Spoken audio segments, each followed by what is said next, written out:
Okay, welcome to session 79 of our Astonishing Swordsmen and Sorcerers of Hyperborea campaign. When we get to third edition, I could just say Hyperborea, but right now we're in second edition.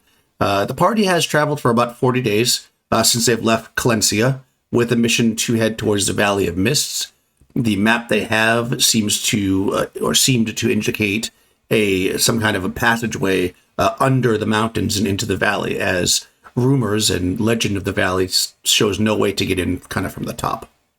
So they did indeed find a large cave after defeating multiple purple worms last session, and there was a bit of a warm air coming up. I mean, to put this in perspective, the temperature is -20, so the warm air coming up is like -18. So it's not super warm, but they definitely feel like there's some warmth coming from this giant cave.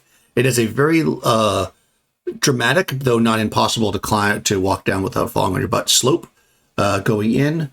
And currently we have 4 of the original crew of spearmen that are with the party, as well as our player characters, who I will allow the players to announce. I will allow you to announce your characters. Announce, that's a weird way to say it. I will allow you to choose your characters now, because I am benevolent. Yes. So, Young, tell us about your character. Yes. So Ali is an Ixian wizard who's well versed in witchcraft and wizardry. He has been a part of the current party for the past few years. He's been rescued from the tower. He's been rescued from this strange alternative world, and because of those harrowing experiences, he's been hanging back, trying to play safe, and get caught up in his research for the black tentacles, which he knows it to be absolutely devastating. So he's been hiding behind Doug all this time, and when Doug got eaten, he peers out behind like the half remaining part of his body or something, and says, "Hey guys, all right, I'm ready to help out now." And that is Ali, Ixian wizard. Excellent. Traveling with Ali or Crystal, your character. Tell us about her. Rowan Seach is a pyromancer. She has studied the way of the flame her whole life. She is, of course, the fiery person of the group because of that. And she looks at Ali and squints at him and says, "Huh, it seems like you haven't been here in weeks." Okay. Traveling with the party, and who has been here constantly, for sure, is the cleric Aline. Mike, tell us about Aline. Today I'm playing Helene Sulfadoris. She is the Amazonian warrior priestess of Auroras. She has a nice scar stretching across her that she bears honorably. She is the wizened curmudgeon of the bunch. She is a bit apprehensive going forward, as one does not step lightly into volcanoes. And so she, although she is ready to go forward, she's also a little apprehensive.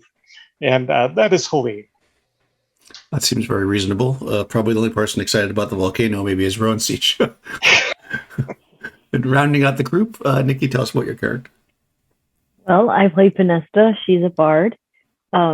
She's not necessarily excited about the volcano, but she is kind of excited to find this maybe lost Kraken cult and see if maybe there's a good story that comes out of it. I mean, there's already a pretty good story with those purple worms, so she's pretty happy and excited to see what comes next.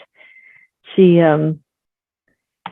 just a little apprehensive because she's still thinking about the closer they get to this, the closer she could get to that picture that she has still rolled up in her pack of various rolled up things. She has a big chef's knife roll of wands and scrolls and things. And she's very nervous though because the picture showed her as an old woman and kind of sitting in a garden like setting, and she's just worried that if they find anything to do with lost Hyperboreans or anything like that, that this could be it for her. But she's right now she's just concentrating on the fact that Ali seems to be feeling better from whatever ailed him. And Helene, you're looking you're looking quite nice today. Something a little different about you. I can't quite tell what it is, but Yeah, it's the purple worms have woken me up a bit, I think. It's a good change. It's a good change, she says. And that's Pinesta. Yes.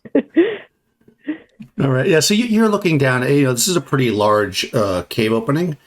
Around the, probably like 10, 15, 20 feet in, you can see there's signs of maybe some animals have nested here at various times. But, this is that kind of a little bit of a stink of animal. But, quickly looking down, you don't see anything currently there. And the nests all look kind of old and broken up.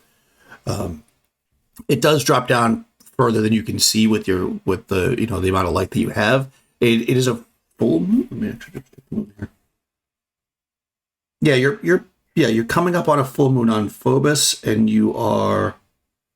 Oh, actually, you're only about a quarter of a moon on Selene's, the big moon. So basically, it's not super bright, but you can see in like 40, 50, 60 feet. Your eyes are kind of adjusted to low light, and you can see that it definitely is a gradual or a pretty not gradual. Whatever the opposite of gradual is, slope kind of going down. Again, the way I described it last time, and I shall again, is you probably aren't going to fall walking on it, but it would definitely slow you down if you were walking back up it. It's going to be considered probably double movement to like run up. Not that I'm saying you're going to run or anything, but if you can imagine what that means.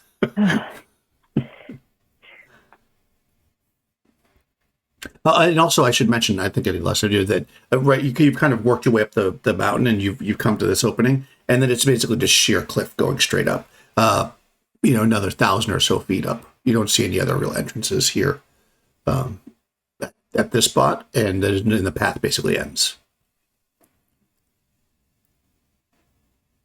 Okay. Well, it appears we only have one place to go. That would appear to be the case. Got your hammer ready, Helene? Oh yes, it's ready. All right. Good. Yeah. Where is Ali? Oh, sorry.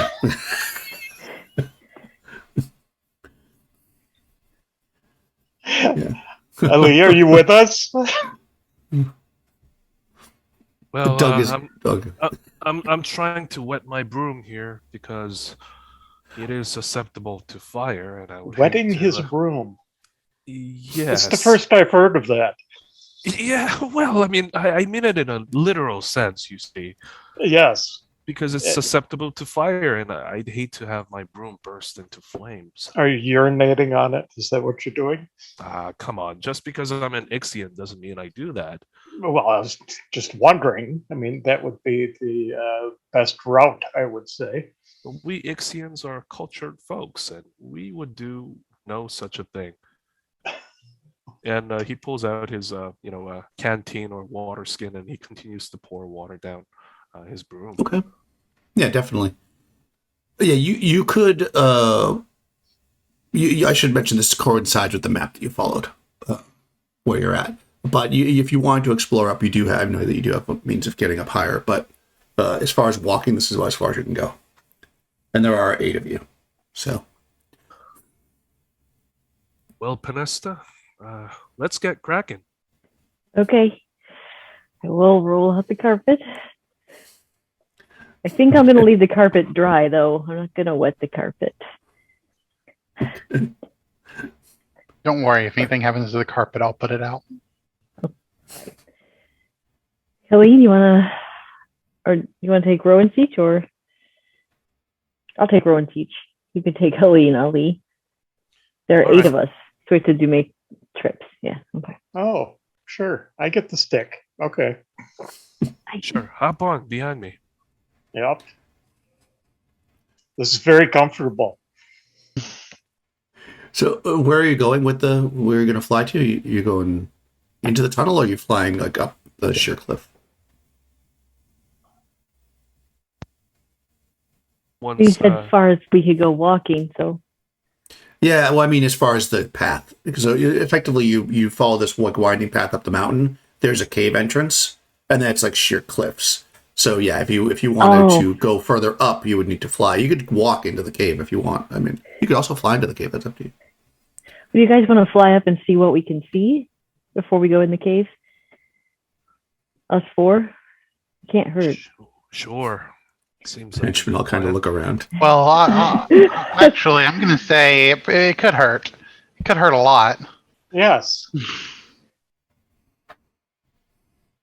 Well, if it does hurt us, then we'll go down flaming with the best bard who could sing us a dirge while we get roasted or something. What's up to you guys? We can either check it out by flying or we could just go into the cave. Let's go flying. Okay, flying. Okay, so you're all going to load onto the various things. The spearmen will kind of get inside the cave a little bit. They actually request, since they're hanging out here, if it's okay to light a fire, like inside, because obviously standing in negative 18-degree temperature frames, unless you're going to be back quickly. Gosh, a fire on the side of a mountain would be. Well, inside where the animals, they had nests in here, and there's like various dried brush and stuff. Yeah, I don't think there'd be too much of a problem. Just be careful not to make it so smoky that you asphyxiate yourself. Because I can see that being a way our henchmen would die is if they would asphyxiate themselves to death. Vanessa says that and then turns around to get on the carpet, and the rest of you see the henchman is like,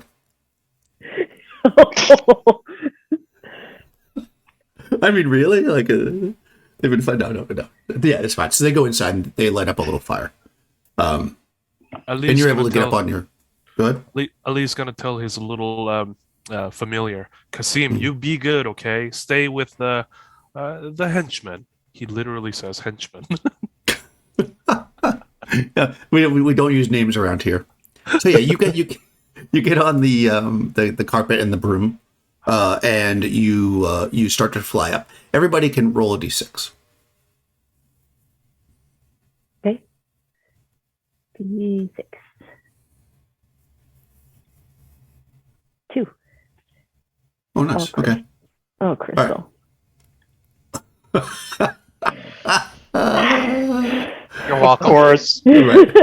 You're welcome. So actually, everybody but Ali, probably because maybe he's trying to fly or whatever, who knows why, notices that about 150 feet up above where you left the henchman, you can actually see what it's only about 5 foot wide, but there's like a crevice inside that seems to go into the mountain.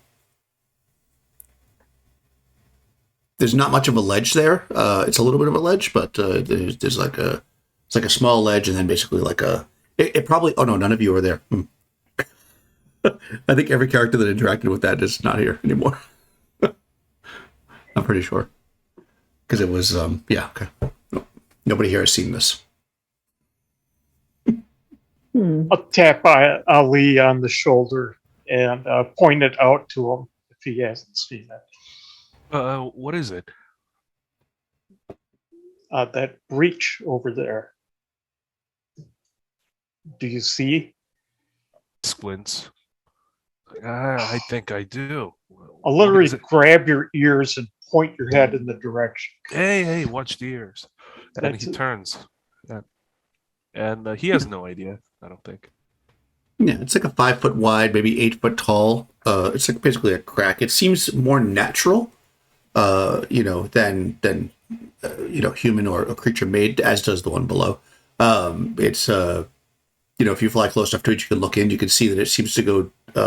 It doesn't tilt down like the other one. It seems like it's more flat, and it seems to go in. Some at least 40, 50 feet.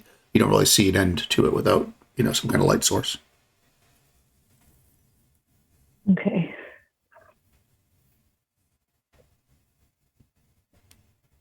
Should we check it? I mean,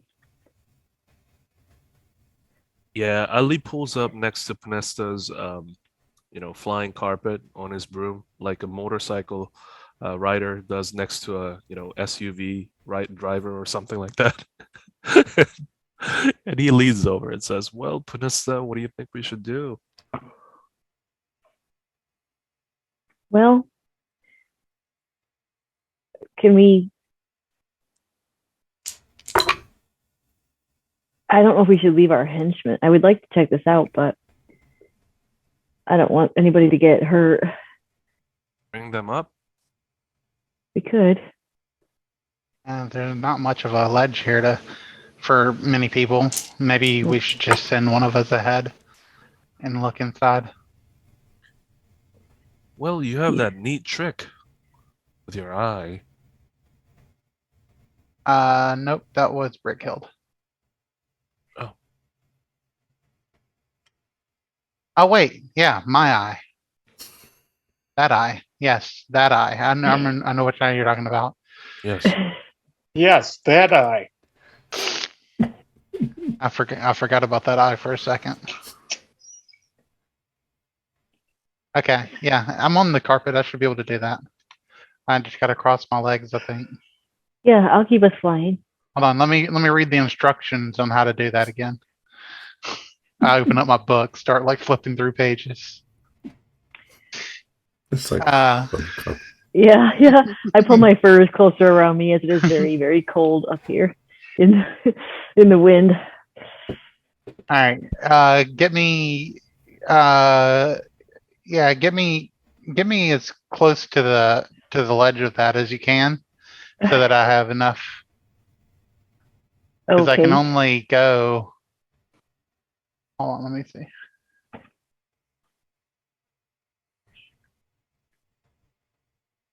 Oh no, I can go 240 feet. Okay, yeah. So I will cross my legs and I will cast Sorcerer Eye, and I will send the eye forward into the crevice, and I will cause it to have light so that it sheds, so that I can see 60 feet ahead of me.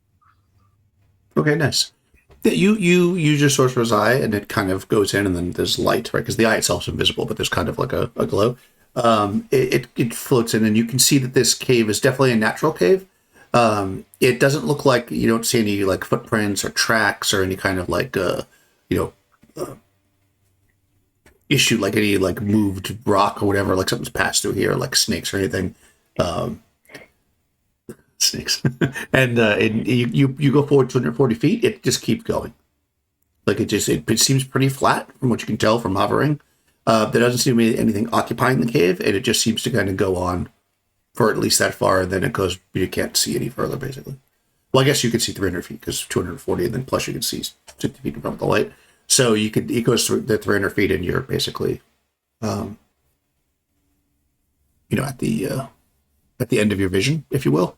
And there doesn't seem to be anything here. There's no signs of animals, no sign of tracks, no sign of anything. It's just a cave, essentially.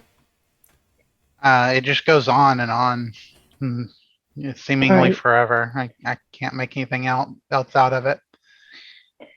Well, I don't know how you guys feel, but I'm not comfortable leaving our henchmen just kind of going off without them. I remember, I don't think any of you were with me, but I remember one time I did that, and then somebody accidentally released a white ape, and the white ape killed everybody, like everyone. Oh, I was with you. Oh, I remember that. That's right. That's right. That's right. So we probably shouldn't leave our henchmen alone, just in case something like that happens again. Right. It's not that I don't find this interesting. I just, maybe we should just all stick together. I agree. Maybe we should have a quick look above us before we return down to where the henchmen are. Okay. Thank you for doing that, Rowan Siege. No problem. Okay, you still got it active? It only lasts for like 80 seconds, so I don't know. Yeah. Oh, okay, yeah, then that's probably... 1 round per caster level. Okay, yeah, then it's probably gone by the time you have the discussion and everything. Okay, so you're going to fly up further? Yes. Okay, perfect.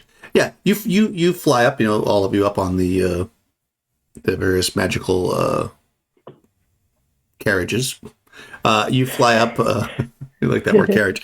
You fly up another like 80, 90 feet, and there is actually another crevasse here. This one's like a little bit bigger, like wider than the other one, but not quite as tall. So it's like maybe 6-7 foot wide, but it's only about 4 foot tall. Here, right at the ledge, you can see sign that there was some kind of a creature, again, like a nest here, but this is obviously some kind of flying creature because how else would it get here, you would imagine. And it's kind of scattered. It doesn't look like it's been occupied for a while. Okay. And again, it goes in further than you can see. Could we go up further to? Oh yeah, you could. I mean, the top of the glacier, the top of the glaciated mountain is probably like almost a mile above you. So you've got thousands and thousands of feet. Yeah, these are huge mountains. I mean, I think we could spend all day finding crags in this mountain. It'd probably be best just to go back down and take the cave. You mean walk up? No, I mean take the cave that the men are currently resting in. The obvious way. Speaking of the men, Mike, roll me a d6. It's the white ape again. Oh yeah, they're there toasting marshmallows. They're enjoying themselves by the fire. Talking about Vanessa and them choking themselves. She was always so nice before, but now she doesn't trust us. I've seen a lot of people die. Like we're stupid or something. Oh my god.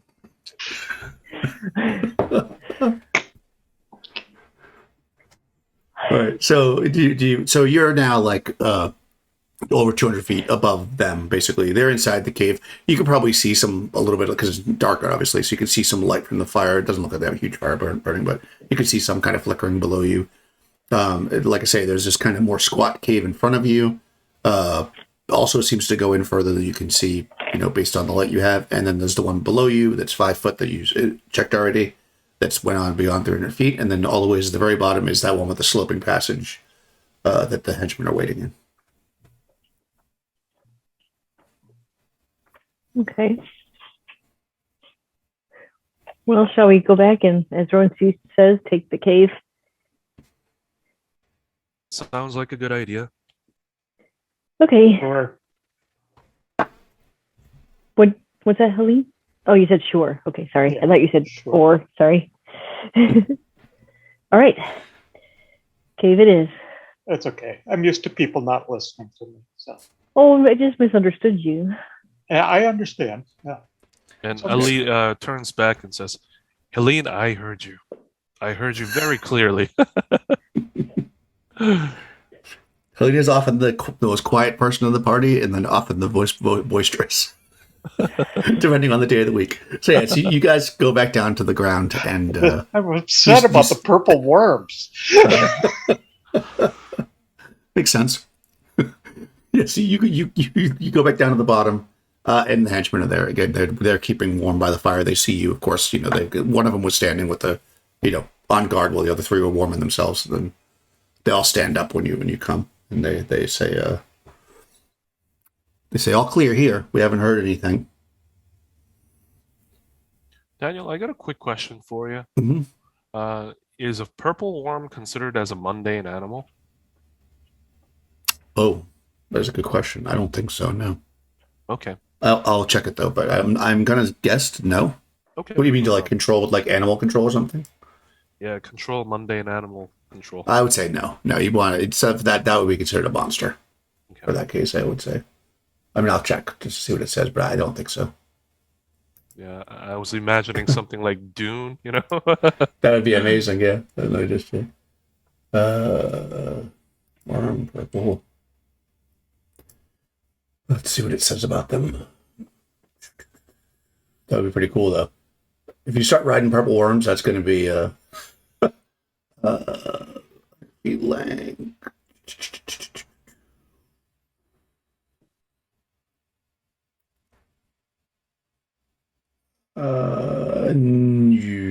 no, I think it's it's considered to be a magical creature. Basically, it's a monster. Cool. So no, that would be awesome. Got to get yourself a control monster spell, then you'll be good to go. Yep. All right, yeah. So they reach down and pick up some of the wood that they had for the fire. They scatter some of it out. I'm assuming you don't want to sit there and warm by it. And they, we've got effectively a couple of torches.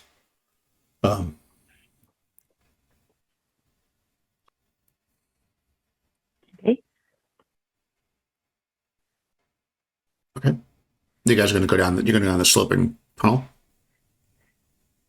Yeah, Yes. I think that's the plan. Yep. Okay, fair enough. All right, yeah. So you start making your way down. It's pretty wide. I mean, are you going to like spread out? Are you going to say clustered? Which are? Oh boy, I don't think we should spread out too much. How wide is it? Oh, this is like a good 20 feet wide. 20 feet wide. Okay. Yeah. How long has it been since the time that we started flying? Oh, 2 turns, 20 minutes. Okay, all right. Okay. I think we should just kind of. What do you think, Helene?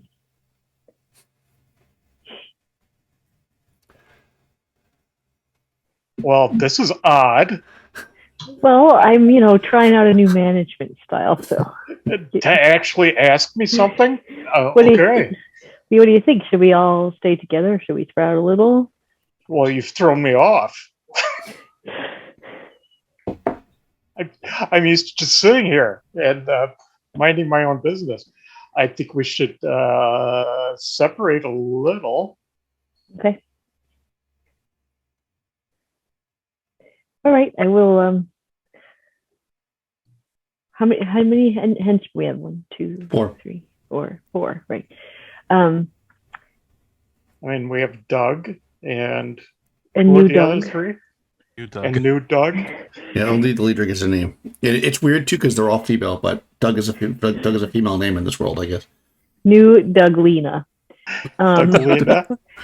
We'll send 2. We'll do 2 and 2. How about Rowan Seach and I and 2 of the henchmen to one side, and 2 henchmen and Helene and Ali. Well, The others. We And could I'm continue partnered to up hover. with Ali again. Of course, because we could continue to hover on my broom. If Yeah, you- I see what's going on. That's okay. That's fine. Hillian, how long have we known each other now? can trust me Longer by than now. I care to know, but that's fine. I'm willing to go through this for the sake of the party. Well, so you need to give Eileen a new magic item or something. It's been a while since you looked her up. I know, just me and Pinesta. I mean, We'll find you something. Ali's gonna take out that magical dagger of light and hand it to one of the henchmen that was holding the torch that's with him. Okay. I think it's funny that we just talked about giving Helene a magic I item. know. I'll just You hand it to me. I'll lift my hand out and I'll just kind of pass underneath.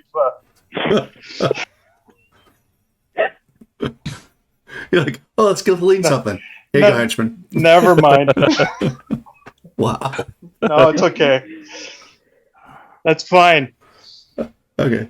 I got Yeah, my so- hammer. It's all I need. For now, the henchman's going to just tuck it into a scabbard because they've got a spear, which is, but they'll use it when Yeah. the torch burns out, which is, I'm assuming, why you gave it to them. Yeah. Yep, they nod. Okay, cool. Yeah, so you guys start heading down. And let's see. Crystal, roll me a d6. Oh, of course you're gonna make it me. No, 4. Okay, good. Yeah, so you travel for about 40 minutes. And you are kind of moving along when the ground in front of you can see it just at the edge of the torchlight, looks really like suddenly it goes black. And you realize as you move a little closer to it that, in fact, there's a huge crevasse here. It's, actually, I don't know. You can even see the other side of it. Let me see how wide it is so I can tell you if you can see the other side of it or not. I'm going to say no, though. You definitely can't see the bottom. Let's do a little roll here. Okay. Yeah, you can't see the other side. It's like too far across that you can't see it. So obviously it's more than whatever, 40 feet, 50 feet that you'd be able to see with the torch. And it drops like tremendously far. All right. Yeah, and you can actually feel as you're kind of close to it, like you kind of get over it, you can actually feel like kind of almost like a little bit of cold air coming up. Like, again, it's not tremendously warm in here, and actually you probably realize, although maybe because you were walking and, and there's been a torch near you and stuff, and it felt a little bit warmer, and as you kind of think about it, it's probably like a little bit, it's maybe warmed up like maybe like between 5 and 10 degrees as you've been going closer, and then it really comes to your mind, because when you lean over this to kind of look, you can actually feel the air coming up as cool, almost like an air conditioner on low. It's just like cooling up.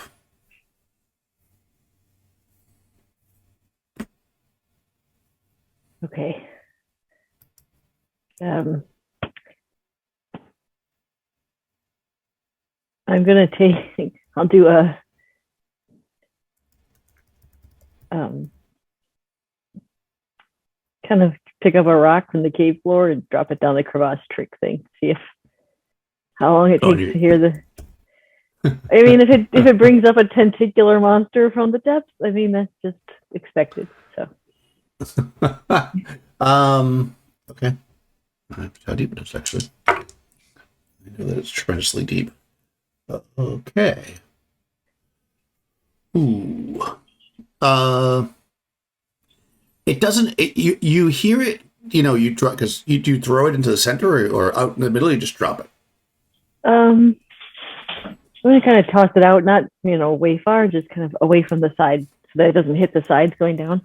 Yeah, so okay, because you count. You're all like, it hits the bottom eventually. I mean, it feels like an eternity, but it's probably like, let me do some inertia math here for a second, but it takes maybe like a couple seconds. Okay. Well, I said we can try to fly over. I don't know. I mean, we don't know how far it is. Let me see. I'm going to take out my light crossbow, and I'm going to cast Candle on a bolt so that it becomes a flaming bolt, and then I'm gonna shoot it as far out as I can to the other side of the cavern. Okay. Yeah, definitely. You you do this. It lights up, and what color is the can? It's just a flame, just a yellow flame. So you shoot your crossbow just straight, at the level that you're on, and it flies out. I mean, crossbows go really far. It eventually hits, but you're watching, obviously. You would reckon. I mean, you're fairly intelligent group, I guess. Actually, very, very intelligent because you got a couple wizards in it. You think it's probably about 150 or so feet across. The bolt goes much further than that. Of course, it goes down the tunnel, but you watch it, and then you can actually, when you see ground come up. But of course, it happens so quickly. You figure around 150 feet wide. Okay. And no pockets of methane. None yet. Well, Thank you for that. Oh, that's a very good point, Helene. Well, we're going to have to fly. I mean, even my little rainbow bridge won't do 150 feet. So,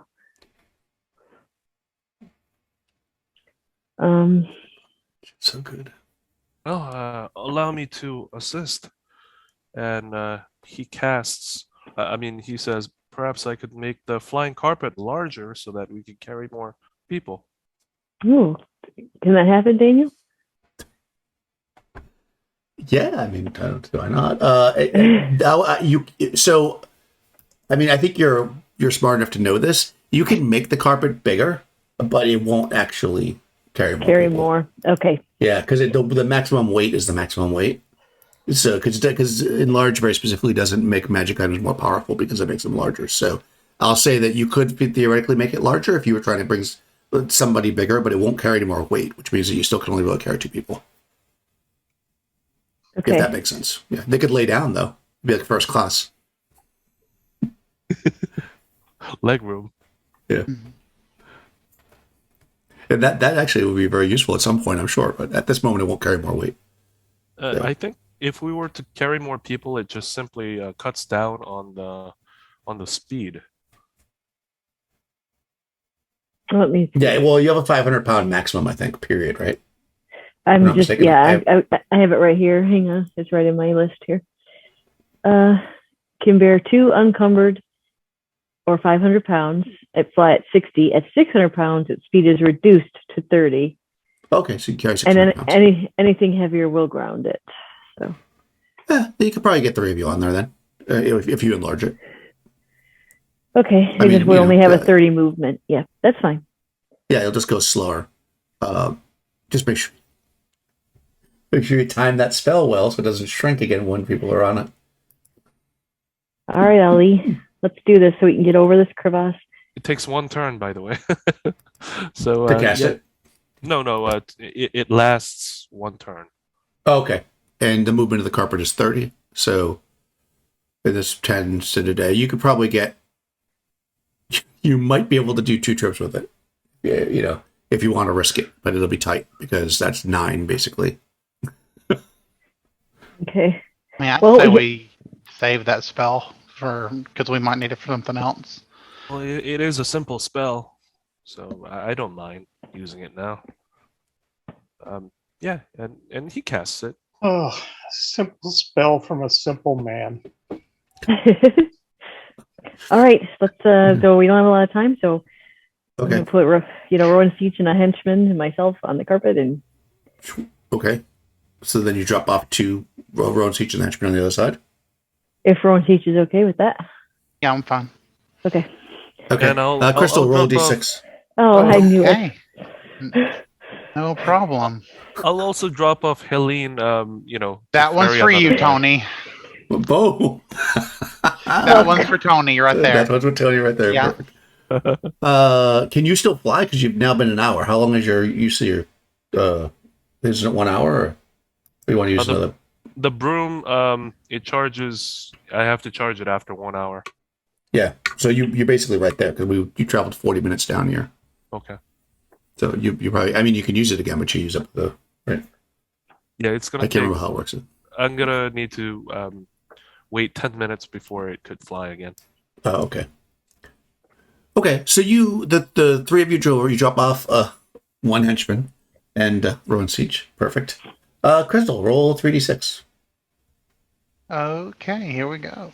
Let's see what we got over here. 9. 9. Oh, fantastic. Oh, that's interesting. Let's see. This would be mountains glaciated. Roll another 3d6 for me. Okay. 13. Oh, nice.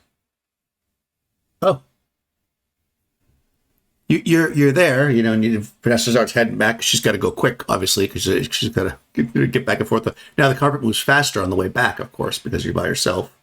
Right. So this is definitely a math problem, right? Yep. It takes 3, well, technically 4 rounds to get across, but then only 2 rounds to get back. So you can theoretically get back across one more time. But Ali would be yeah, doing the ferrying too. But if the broom went out, is he staying on the other side, or was he able to travel with Panasta? well, you get 1 hour, right? It was the thing. You traveled on the outside for 20 minutes and then in 40 minutes to get to the crevasse. So I think it was out before you actually crossed it, unfortunately. I got you. So yeah, you're basically on the side with everybody except for Road Siege and the 1 henchman. So Road Siege, you see, you feel whip past your head something, and you kind of turn and look, and you can see and everybody else sees as it flies across. You see a single owl fly out, and then it dives down into the crystal crevasse. An owl? Yep. I'm not taking any chances. I'm going to flame missile it.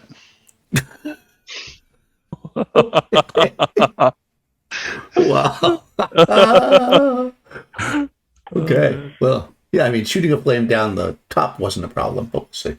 All right, so you do that. Let's see. Owl.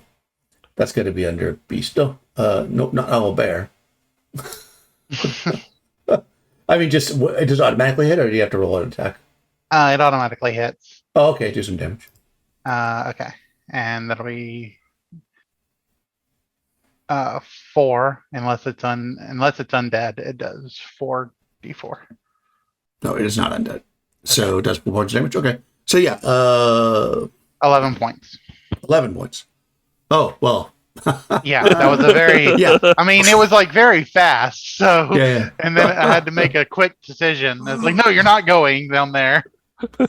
Yeah, so Vanessa, you're cruising back across everybody sees this owl go like dive, and then a flaming missile chases it, and you see, and then you smell. I mean, it doesn't smell like terrible, depending on if you like to eat owls or not. As it drops down into the bottom, and eventually you hear it go kunk as it hits the ground.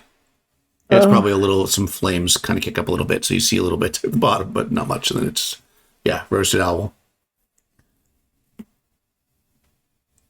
Cool. All right. She calls across the cavern. Okay. That's all right. I hope that owl wasn't, important. Okay. Do you want to take 2 more people right now? Because you have to go quick. Yeah. You're gonna do it. Yeah. I might as well do it. Yep. All right. Well, I think I can grab 2 more hints. Yeah, you should be able to do it. Let's just spice things up a little bit. Okay. Somewhere a wizard just lost their familiar. Exactly. They're like, they die. I'll roll a d6. Let's see. Who's on the thing with you now? It's Penista. And 2 henchmen, I believe. 2 henchmen. Okay. Helene, you dropped Helene off, right, Ollie? No, Helene's with on that side as well. Oh, I thought he had. The only people dropped out. He wanted to, but he didn't have enough time in the carpet. Oh, then I would take. Well, I should probably not leave Ali and henchmen sitting there over there by themselves. I'll take 2 henchmen to go back over to Ruin Siege. Okay. So you'll be 1 and 2. Okay, so 4. Okay. The henchman needs to make an avoidance save as you get right to the other side, and it shrinks just as you get there. Okay, avoidance, such as a d20. No, not you. No, it wasn't you. I rolled it. It was a henchman. Yeah. So, well, you can roll it if you want. That way you can be responsible for the henchman. Okay. Yeah, go ahead. 15. I have to actually look because I think it's 16, but I'm not sure. If you had rolled like really low, that it would have been definite here. But I think their save is. They might have just made that. It's either 16 or 15. So, well,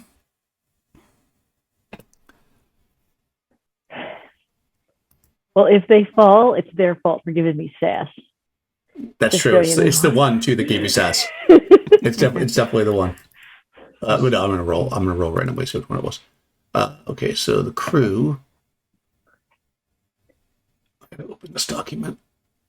I hope it's not New Doug with the magical items. Right. There's 2 people who have magical items because the one has the armor and the shield, and the other one has the dagger. So it could be.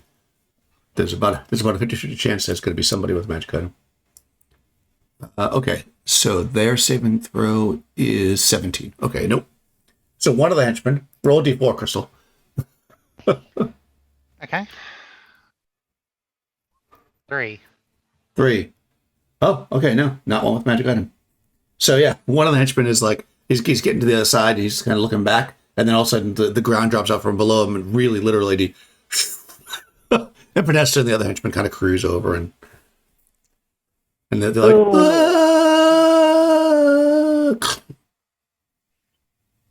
into the darkness. I'm not going to roll a damage because they only had 1 hit point, and because that was somebody who was injured before. Yeah, so a henchman meets their maker, or Kraken, as it would be. But it's not New Doug. Well, I'm sorry about that. This is why we all need to be more careful. They make fun of me, but it's just why I always say be more careful. It seems so heartfelt.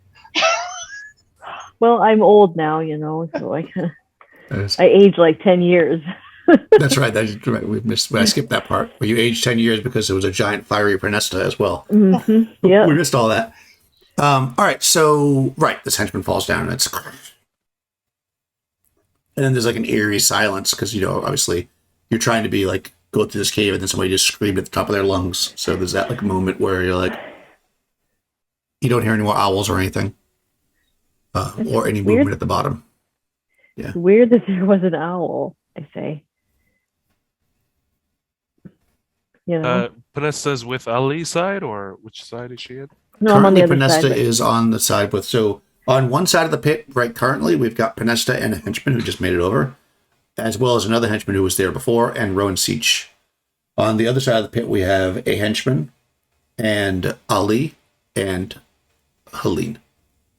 Well, I'll leave Rowan Teach with the 2 henchmen so I can go back and get either Helene or the other henchman. I'm hoping that Ali's broom is back in action soon. It takes one turn, so if the broom shrank, then it should be charged. Yep, that's right about that time. That was your warning that it was ready. when it's shrunk, you're like, oh, my broom's ready. He hears a sound. It's like, ah! It's like, oh yeah, it's ready. So I'm assuming that you have candle or something. No, actually, you can do that, right? That's like an automatic thing, Crystal. Because otherwise you're standing in the dark. That's the reason why. Yeah, I can do. Yeah, I'll cast candle. That's fine. Or if you have some kind of torch or something. Yeah. Okay. I can do it like 8 times a day. Okay. Just so there's light over there. Just so we know that. Because the henchman with the torch is on the other side. Since there's no light over there. But the henchman with the dagger is there now with you. So they pull it out and it lights up. So now at this point you can take Helene and you can go back and get the henchman. You can do it one more trip if you'd like. And there shouldn't be any chance of anybody falling in. Yeah, I'll go back. Okay. Yep, you scoop them up. And now you're all on the other side. Except for the owl and the henchman who are at the bottom. Well, I do feel bad about that. It's just... But I wasn't taking chances with an owl. I mean, could have been a wizard's familiar. It could have been going to wake up an enemy. I didn't know. I wasn't taking chances. Weirder things have happened. Oh, yes. Like a weird karma thing. What, the owl died, so then our henchman died? Yeah. Oh, what could be? But, you know, there's nothing I can do about it now. She feels kind of bad. Yeah. At this point, because you lost the 2 sisters, none of the henchmen are related anymore. So, I mean, they definitely don't want to die, but they're not as, as sad as when one of the sisters died. None of us want to die, men, but, you know, it happens to everyone eventually. Why not on an adventure? Shall we continue on? Here, have some more gold. Hope you'll live to spend it. Yeah, their eyes like there was so much gold that you guys found inside the purple worm. So if you have there's a torch on this side now. They're going to have to light up an actual torch. But I know that you guys have some supplies, so they basically, they lit up an actual torch now. And one of the henchmen, and the other one has the dagger. And I guess if you have the candlelight, you continue to move further down. You travel for about another 20 or so minutes, and you find, of course, your crossbow bolt on the ground. Because it's a sloping passage, it hit the roof at some point and it just fell down. So you see it on the ground broken. I assume the candle goes out when you cast it again, right? So it wouldn't still be burning. Once again, you see in front of you a strange area. Instead of being absolute black now, it actually looks almost like the floor has like a very soft green glow to it.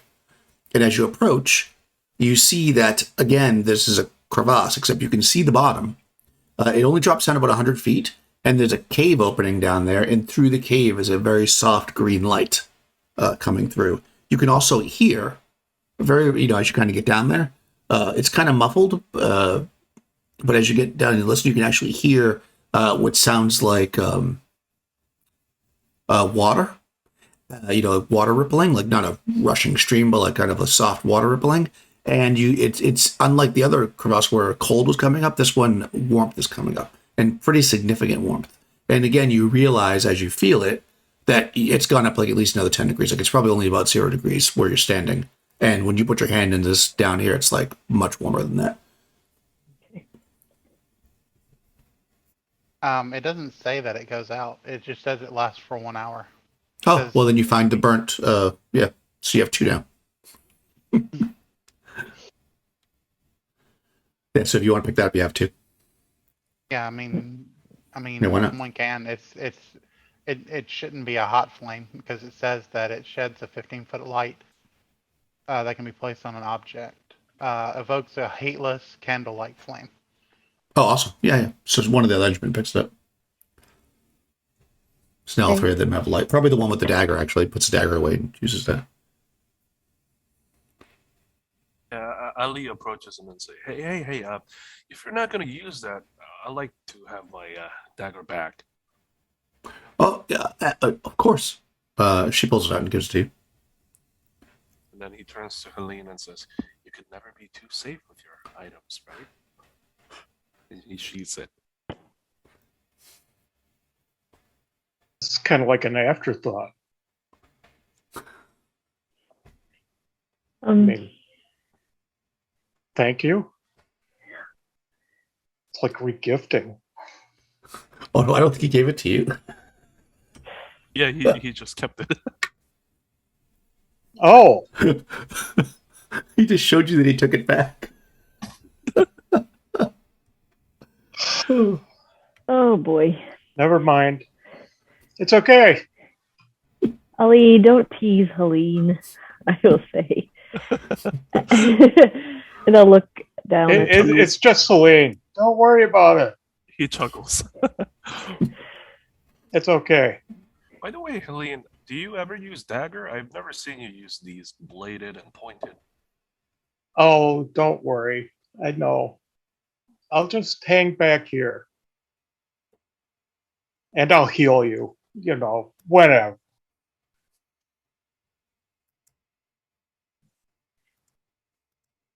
Well, Nope. we appreciate all the healing you've done, really. No, you don't. You don't.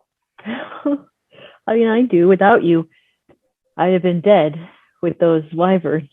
Mm-hmm. Yep. That's true. It is very What true. would you do without me? Probably Dead. die. Probably die. Yep. Good thing you had me along. Good old Helene. Good old healing Helene. Just here to heal you. That's okay. I don't need any special treatment. Just here to heal. All right. You could have the dagger. Hold No, on I to don't want it You now. don't want it now, What yeah, am I that's going what to I deal thought. with? I don't want that now.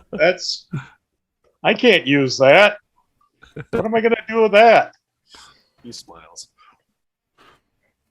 I can Well, cut we'll- bandages. That's what I could do with that. I could cut bandages to heal you with.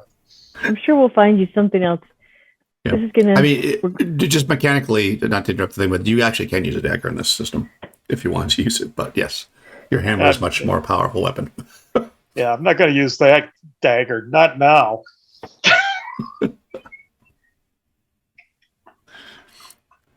Don't worry, Oh. Helene. We'll be sure That's to the come last across thing I'm more ever treasure. going to use. We'll find you. We'll find you more stuff. I mean, Yeah, that's fine. I understand. Helene's bag is full of like gems and gold from the last. Yeah, I That's mean, so we've much killed treasure. a lot of stuff. There's But so I much do treasure. want to. This green, soft green light that you say we Mhm. see, right? It's Yep. not familiar in any way, is it?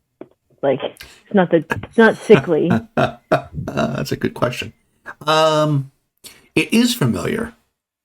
It reminds you a little bit of when you were deep in the jungles of Lemuria. Oh, Like okay. how when like there's lots of trees around, like the light kind of takes on a greenish hue. That's what it reminds Okay. you of. Yep. But not like the magic gemstones. No, the green gems that Vul was collecting. Okay. I'll say this is very strange, but it seems like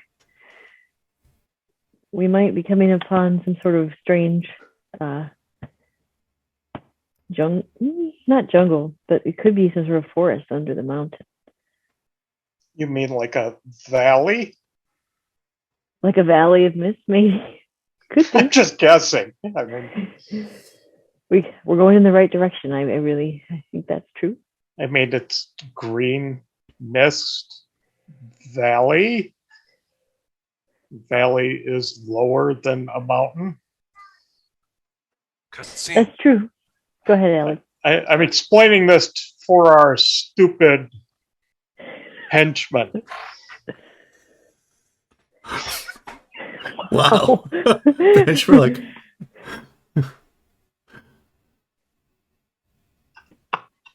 he's gonna ask his familiar Cassim to see if he could scout the area. And he says, Cassim, how about helping us out a little bit, and scout out what's ahead of us?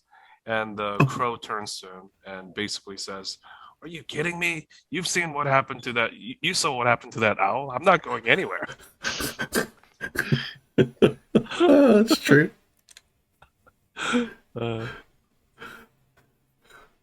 So yeah, you've got like about 100-foot drop, and then it is more or less flat at the bottom. It's rock, but it's flat. You can see pieces of stone, like the wall collapsed over time. It's worn off, kind of laying there. And then again, that's like kind of a cave entrance. It's not huge. It's probably like 8 to 10 feet wide by maybe 5-6 feet tall. So it's not a huge gaping hole. And like I say, you see light coming through. I mean, there is a little bit of. I mean, the fact that the light's a little bit green is off, but also keep in mind that it's not very bright in Hyperborea right now. So when you were outside, you could barely see inside. This actually seems like it. I mean, maybe it's because you've been inside for a while, but it seems like it might be slightly brighter than where you were. Not like sunlight, but brighter than where you were above as well. Okay.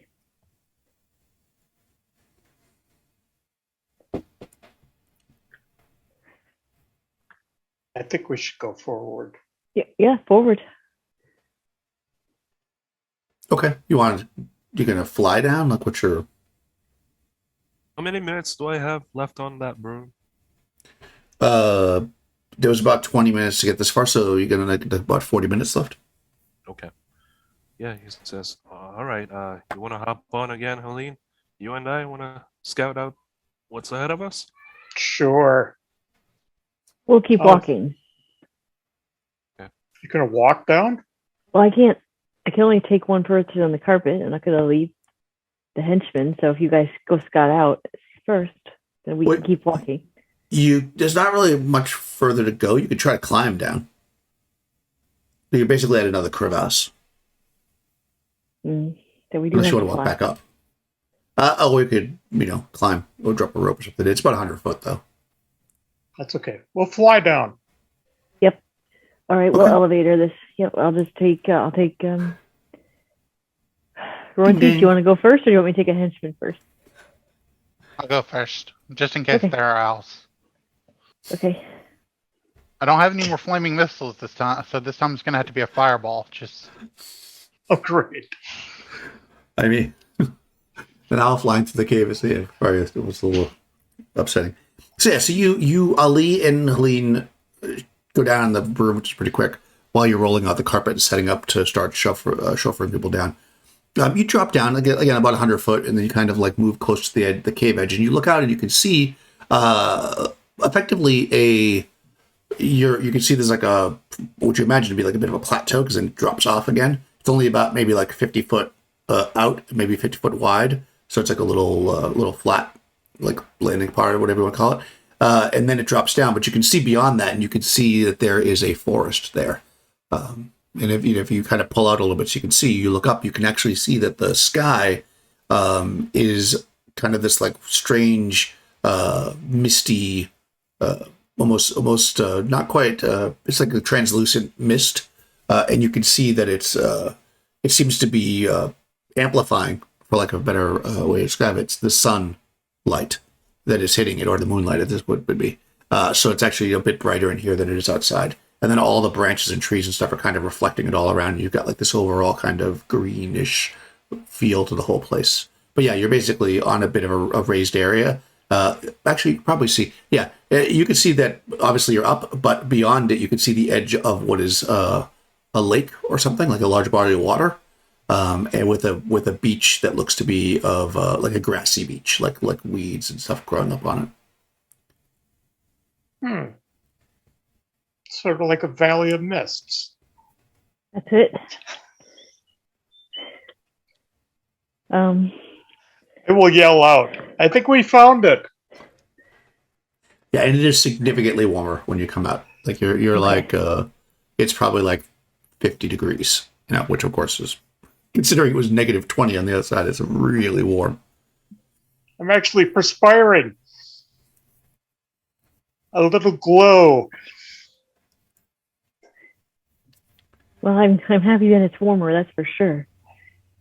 But now we have to be very careful because we know there's a cult of the Kraken here that sacrifices someone. What was it? Once a week. We don't want to, end up in the sacrificial stuff. Well, we got 3 weeks of dogs.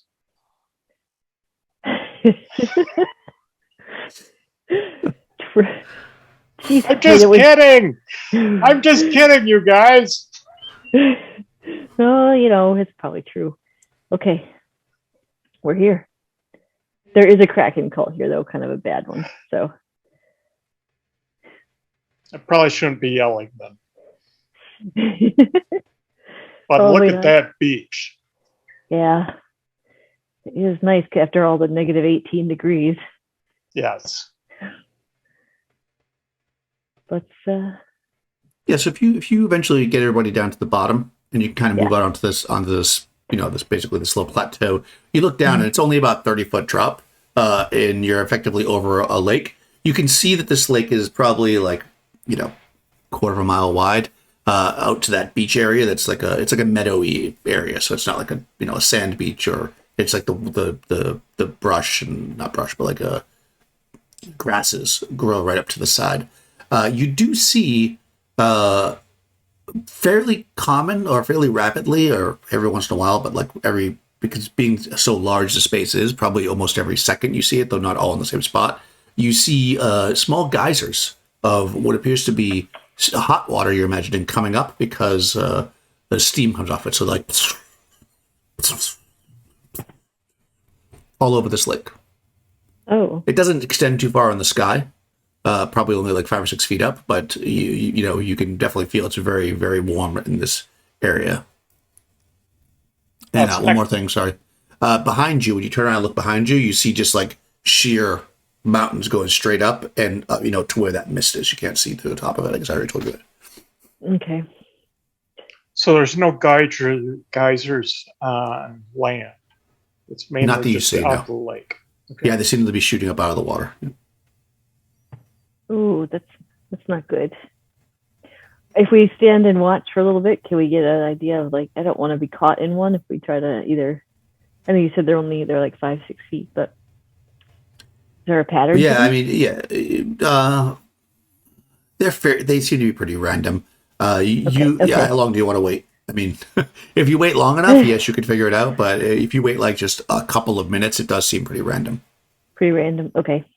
Yeah, I mean, you would know, probably from being experienced adventurer, that there probably is some kind of a pattern to it, but it could take an hour to figure it out if you want to sit there. It's up to you. Yeah. No, I don't think so. No, I don't think that's a good idea. All right. Well, we have to get across the lake, though, right? Am I picturing this in my head correctly? Yeah, you would, in order to proceed into the valley, you would need to go across the lake, because it's nearly impossible to climb behind you to go up the mountain again. And you're kind of like, it's kind of like, a nook. Okay. How wide is the lake? About a quarter of a mile. Oh, okay. Being a fisherman, I'll start constructing a reed boat. Well, do we have our boat with us? Yeah, you have a folding boat. And the reeds are mostly on the other side. A folding boat?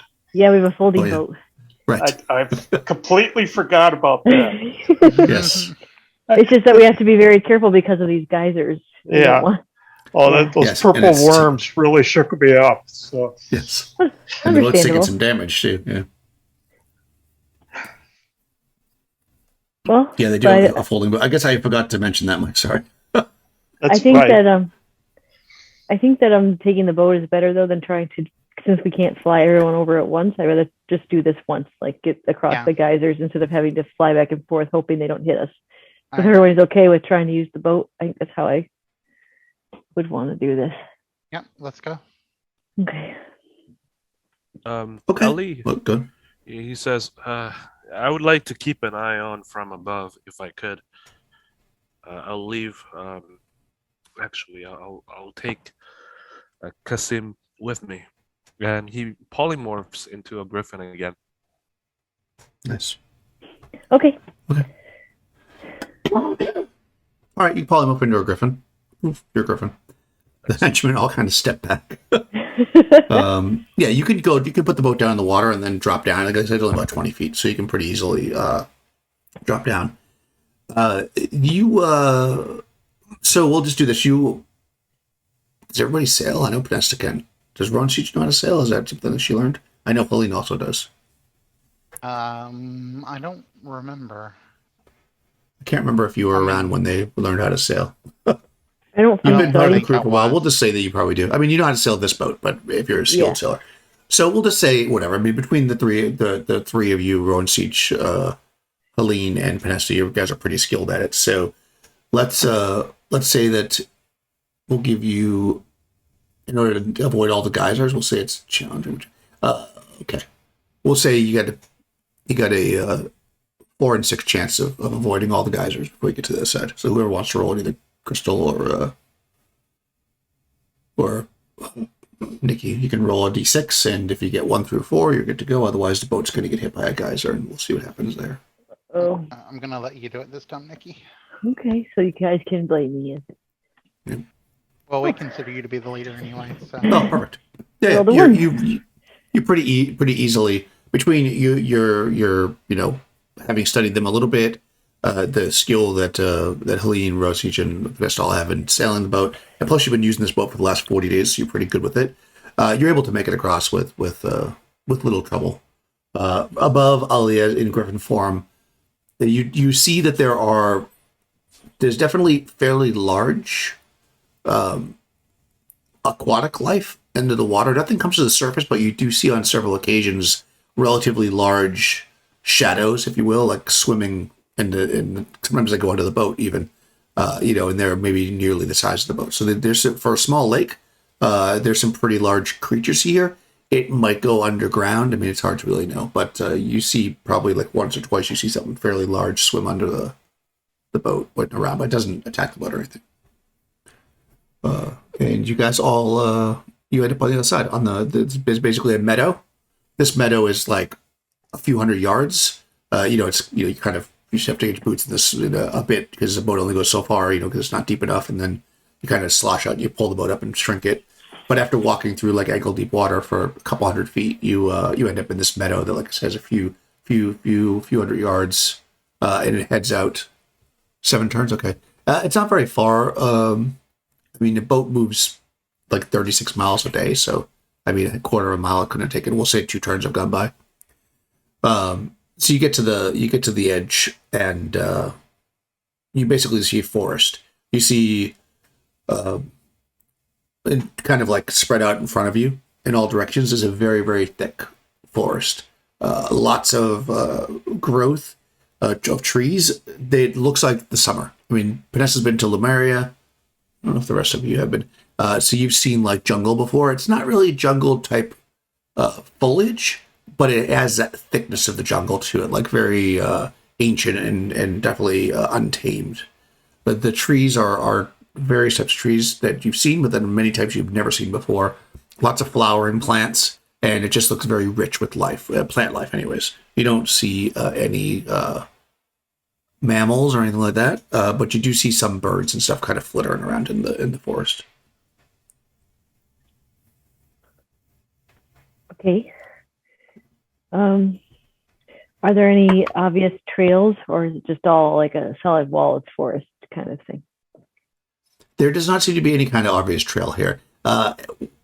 With the exception, at least not through the forest, you do notice that if you were to follow the meadow along to where it kind of meets up with, because you imagine like you're in a valley, right? So you can actually see that the mountainous walls, the slick walls of the mountain kind of go up all around you. If you stay closer to the mountain, either heading north or south, it's a bit less overgrown because, of course, it doesn't get as much light or whatever. So it's not really a path, but it seems to be more open if you stay along there. If you go into the forest, which would be, I guess, east, you would you'd have to really cut your way through or go very slow, basically. I look up and see if Ali has seen anything from above. Yeah, he's going to relay the information. Okay, but you can't talk as a griffin, right? Yeah, he's going to send his, little talking raven thing, talking crow. Okay. Right. Okay. So yeah, you get the information about the creatures in the water. You didn't really see anything out over the forest except some birds and stuff. Yes. Okay. There is overall in this place, actually, I guess you could have the crow kind of, although it's probably just going to be like mist. It's hard to really see when you're in it, almost like some types of like light fog. But there's definitely a mist in this entire valley that seems to be reducing how far you can see. So even though you're up in the air with the griffin and you can see very well, obviously with the bird eyes, you can really only see like a mile or so because it just becomes like kind of blurry with the fog and the mist. You even realize that you're all kind of like a little bit sweaty because it's warmer in here and you're wearing heavier clothes. But even if you weren't like wearing all the heavy clothes, you think that you'd have like a bit of a dew all over you because this whole place seems to be, it's like a steam bath basically, but not a super hot one. Oh, excuse me. Yeah, the bird would probably say, "Big creature underwater. I can't see. Too much fog." Yeah. Okay. Well, everyone, do you think we should... Sorry. Well, we don't want to go into the water then. I wasn't planning on swimming, but now I'm really not going to do that. I guess we should try to follow, like you said, where the place where the edge meets or it might not be as thick. Okay, so you want to stay close to the mountainous area and follow the edge? That, or we have to hack and slash our way through the jungle or forest, guys. Basically, yeah. Is everybody okay with that for now until we see something different? Yeah, might as well take the path of least resistance. Yeah. Okay. Yep.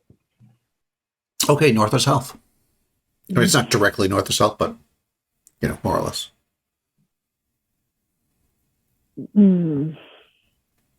Which way do you think, Rowan Seach? Which way feels more Kraken-y? North. North. North it is. Very nice. Go ahead, Mike, and roll a d6 for me.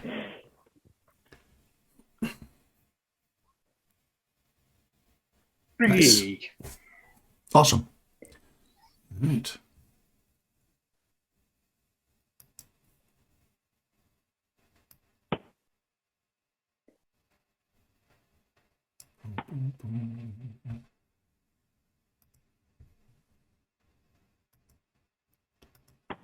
Just I've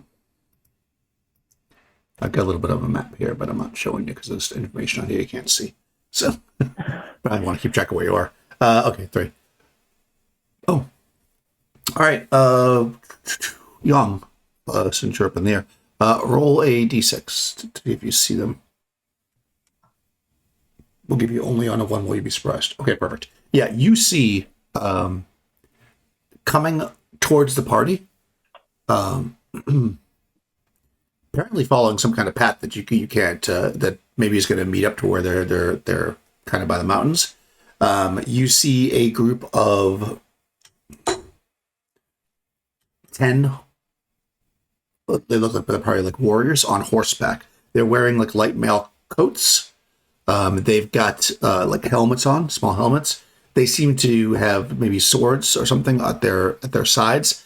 2 of the 10 have what appear to be children, kind of laying across the saddle horns, tied hands and feet kind of over.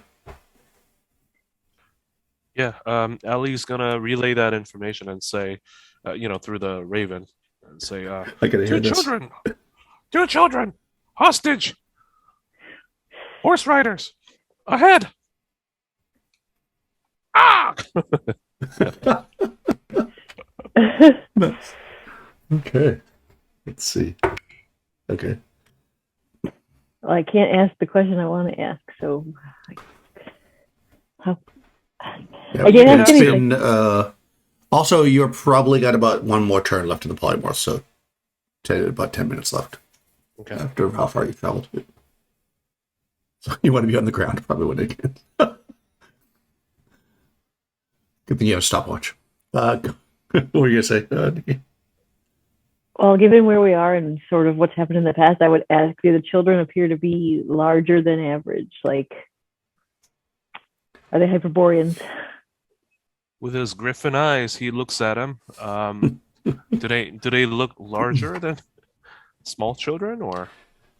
They look to be, they're probably like 2.5 to 3 feet tall. You can't see their faces because they're sumped over the thing, but they're both completely nude. They've got kind of you don't think they're Hyperboreans because they've got this kind of like amber golden skin, and they have really long black hair, which doesn't track with Hyperboreans. Okay. Yeah. As far as you know. Yeah, the Raven just answers, no! Yeah, sorry. Okay, well, I just, we've had that before, so. Uh-huh. Okay, so Amber skin. Well, how long till they get to us? Oh, they are. How far are they? Yep. They're 60 yards away. They don't seem to be aware that they're not heading to you per se. They seem to just be making their way through the forest. Okay. In other words, they didn't you're talking to this raven and say you're circling around as a griffin. They don't seem to have noticed you. They seem to be focused on whatever they're doing.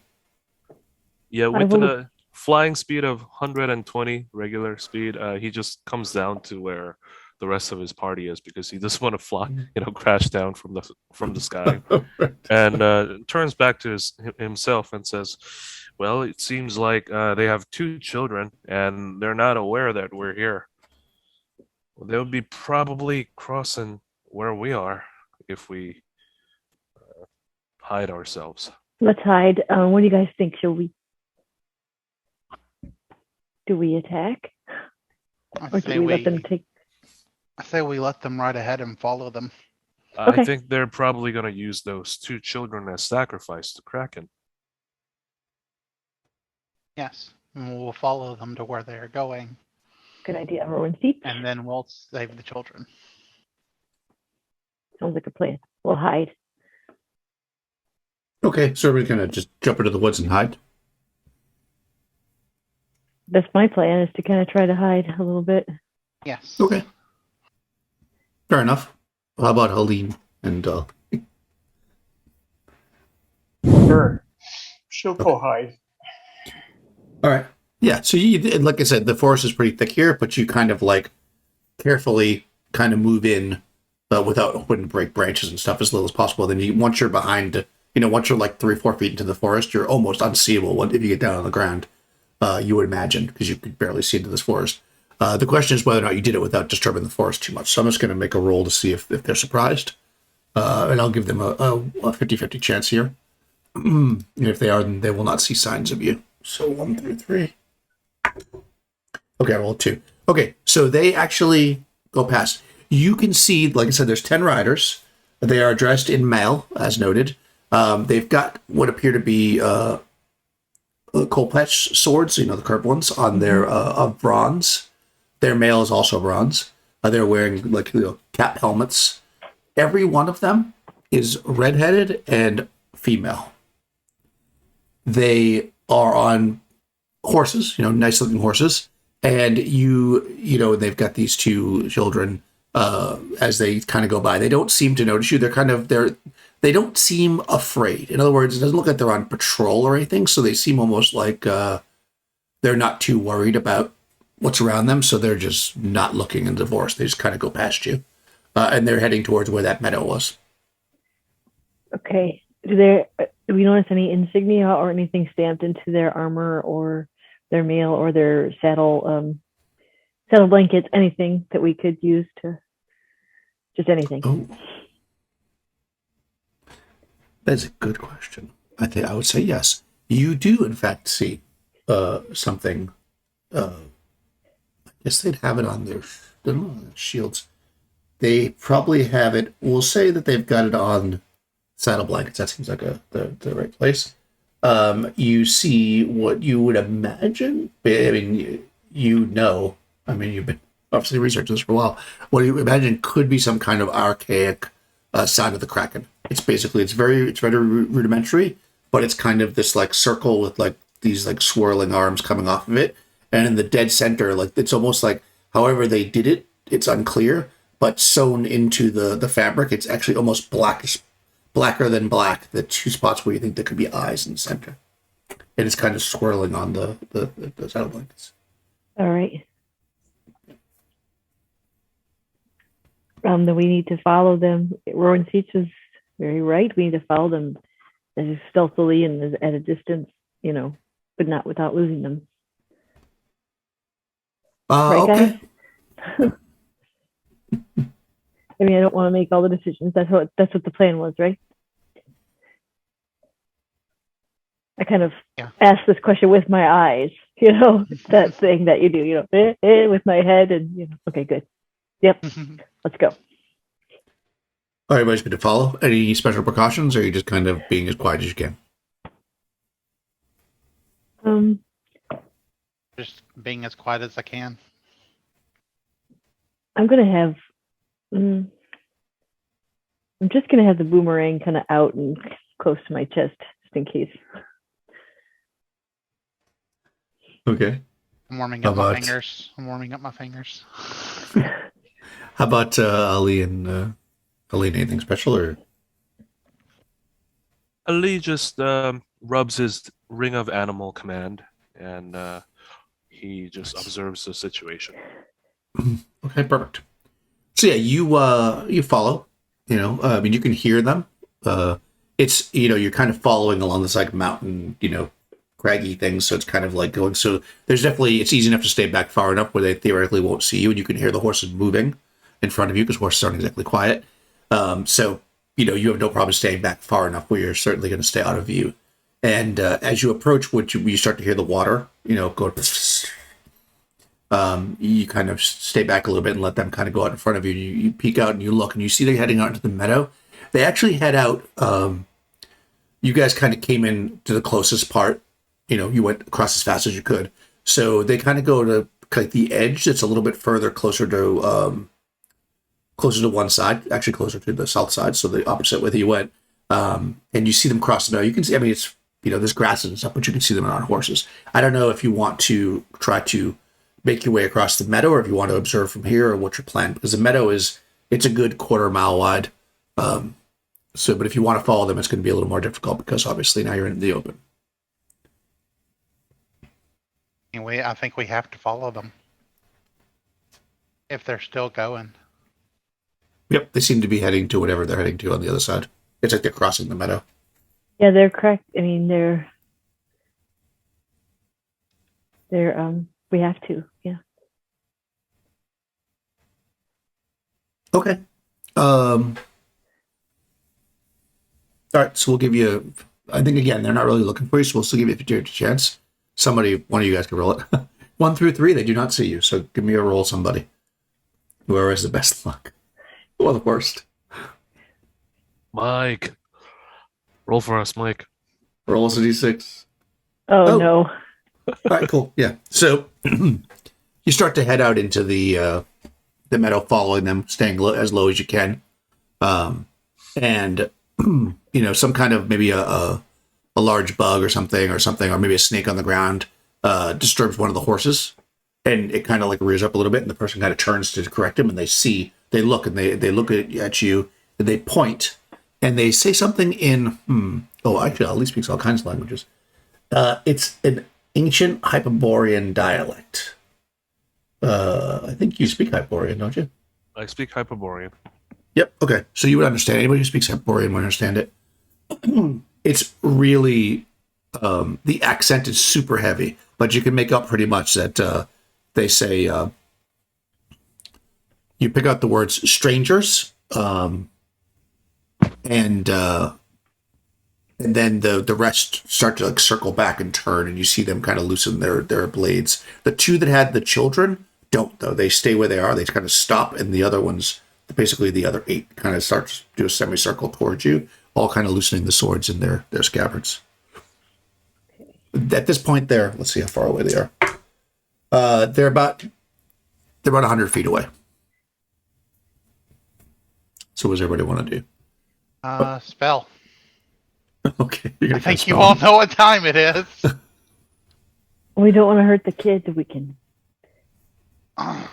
Is the group 100 feet away or just the 8 horsemen?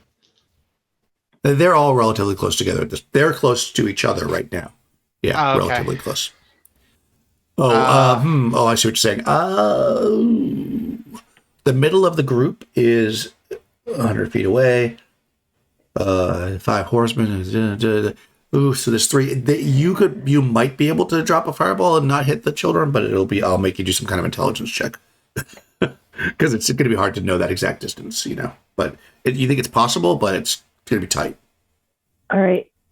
Yeah, I'll check it. If you want to do that. I'll do it. Okay. So you guys got to go. Okay. What about Ali? What's your plan? He holds up his ring of animal control. What's the terrain like? What's ahead of them? What's next to them? So, the horsemen? Yeah. They're in an open meadow. So it's kind of like a relatively soft-ish ground. I mean, not so soft that you're sinking into it, but like soft dirt, grass, maybe a foot tall, maybe a little taller in some areas. Yeah. He issues a simple command to those with the warriors. The horses that have the warriors on them. He says, "Roll." Oh, nice. Okay. So you're going to do the word command? Okay. Okay. What about Helene? What's your plan? Just readying the war hammer. Okay. Helene is always the dependable warhammer wielder. All the henchmen are going to prepare their spears for charge, obviously, because it's about to get charged by horsemen. What about Panesta? Well, I guess I won't try to say anything. Let's see. You certainly can. I don't know how to speak Hyperborean, and I'd have to ask Ali. We don't have time. Okay, I guess I'll just do missile for now. Okay. Can I? No, I guess that's all right. You could do anything you like. What does he want to do? I'd like to say, but I have to say, like I said, become one with the universe, and all will be at peace. That's what I want to do. Oh, okay. In what language? I'm going to say it in common. I know they probably don't speak it. And I'll say, as I say it, and right after I say it, I'll be like, Ali, how do I say that in Hyperborean? Okay. Okay. That's what I want to do. Could we take talking action while taking other actions? Yeah, Yeah, I mean, he says, you want me to translate? You want me to shout out? Yes, I want you to say, become one with the universe and all will be at peace. Now, this probably won't work. Don't say that part, though. Just say that first part. Okay. He does it, in Hyperborean as loud as he could.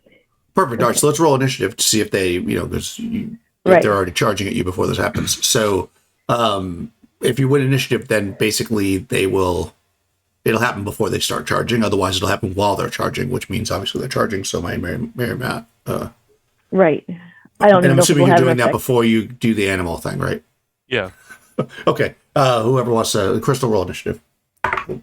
Oh God, they got 6. Oh, nice. All right, they're just regular warrior dudes, so they. My dexterity's a 10. Oh, okay.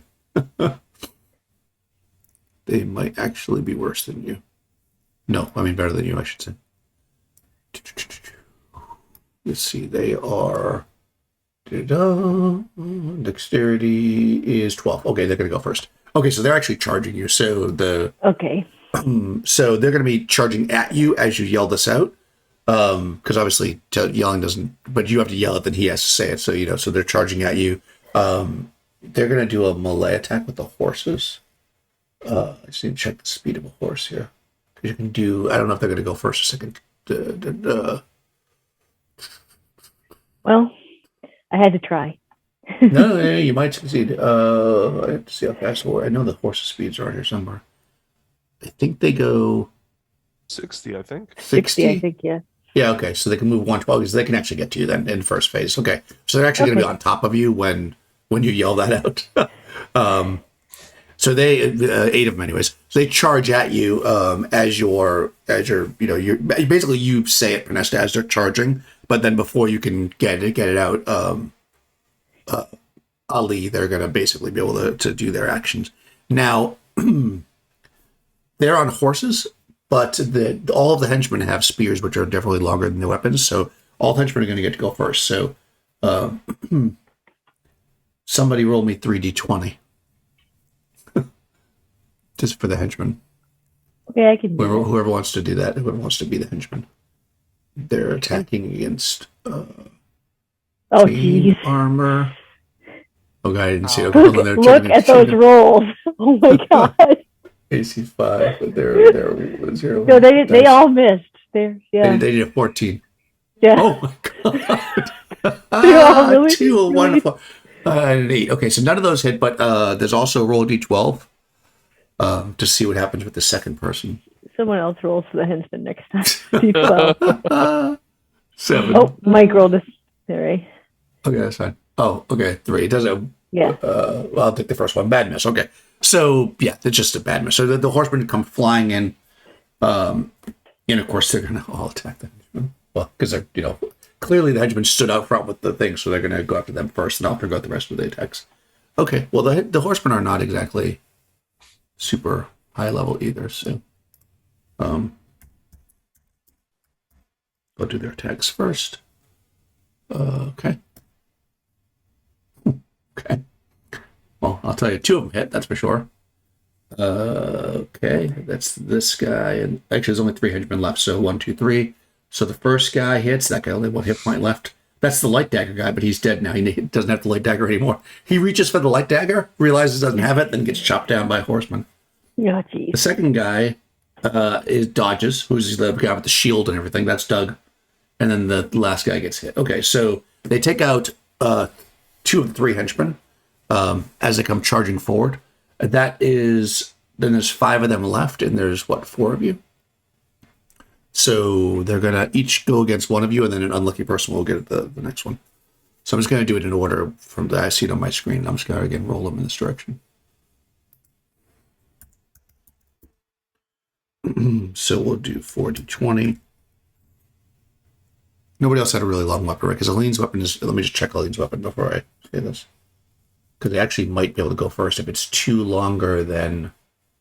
She has a hammer great, which is 4. They have cold-flesh swords, which are basically facadas. The way I use them. Oh, actually, Aline, you get to go first. Make an attack with your hammer. Your hammer don't hurt him. Oh, that hits and kills the guy. So you actually will not be attacked by this first flurry because you killed your attacker. Squishy. Yeah, that's Aline's. Aline is not messing around. All right, so 3d20. All right, so this will be Ali, Rowan Siege, Pernesta. Ooh, okay, definitely Rowan Siege is best, and almost certainly Pernesta is hit, but let's see. Okay. A 10. What's your AC, Ali? I think it's pretty high, actually. Ali is 5, I believe. Yeah. Okay, nope, that misses you. The 19 hits AC 0. Does that hit you, Pernesta? Yeah, my AC's 1. Okay, so he swings at you with his Bakata, which does d6 damage. Okay. And he says, "Oh, don't you hold on? What color is your hair currently?" Red. Oh, interesting. Okay. All right, we'll see if that. And being an epic hero player character, I'm sure you know wearing a helmet. 3 points damage. All right, so you get sliced with the. Okay. Okay, with one guy, and there's one more. I'm just going to roll a d4 to see who they go after. 2 Rowan Siege. Okay, so they're going to make another attack against Rowan Siege.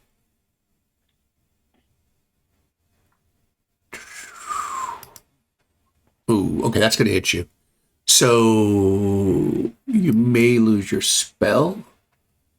5 points of damage on Siege. Okay. You need to make 3d6 plus 5 and get under your casting. What's intelligence, I guess? Or you'll lose that fireball. I'm not sure if you want to cast it anyways now, but I need to make a what?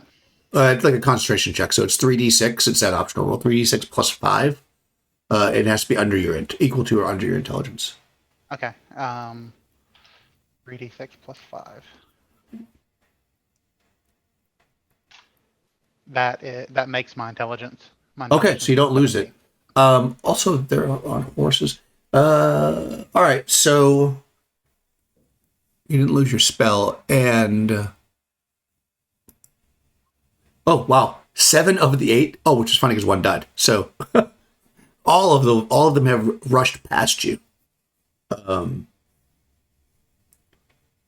meaning that you could throw a fireball if you want. Okay. They're not all clustered together. Let me just see how many are close together. We'll say up to a d6 of them might be like real close together. Oh, yeah, they're spread out. So you could, if you want to target one of them, you can with the fireball, or you can just not cast it. It's up to you. If I don't cast it, don't I lose it? Technically, yeah. But I was going to be nice, but. What about where I was originally going to cast it? Can I still cast it and not hit the children? No, because there's only 2 people over there, and they're the ones with the 2 children. Okay, all right. So you could do this. You'll hit a person and a horse, one person with 1 horse, or you just you'll lose it. Okay, I guess I'll hit the 1 person rather than lose it. Okay. So, all right, so they ride past me and hit me, and I'm all like, my turn, and then I like fireball. We're doing things a little out of order, but that works epically. So yep, good. 8d6, 28 damage. Okay, yeah. So one of them is actually it's probably save for half. It's very likely also going to kill the horse. Let me just see though, because I don't know how many hit dice a horse has. Horse riding. These are just light riding horses or light horses, whatever they call them. 2 hit dice. Yeah, it's probably dead.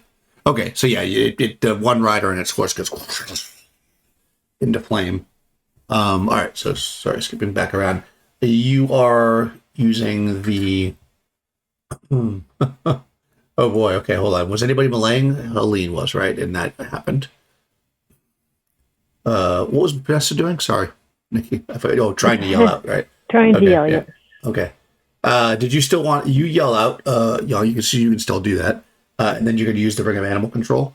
Yes. Okay, so it could do 20 hit dice, I think total.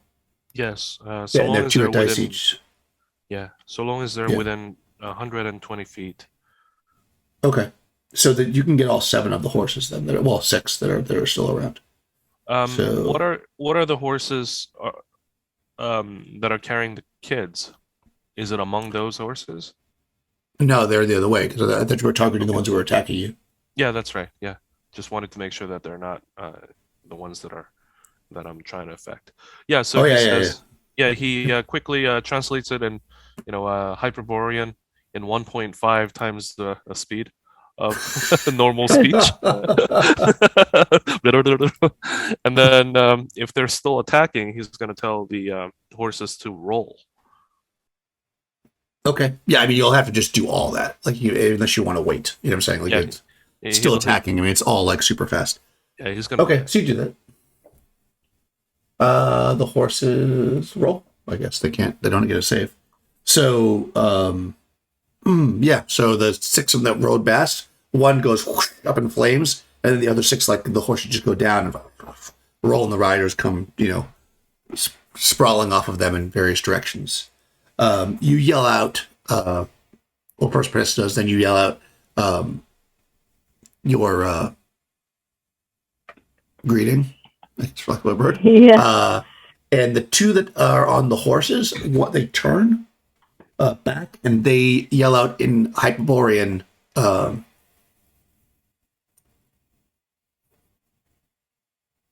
do you know?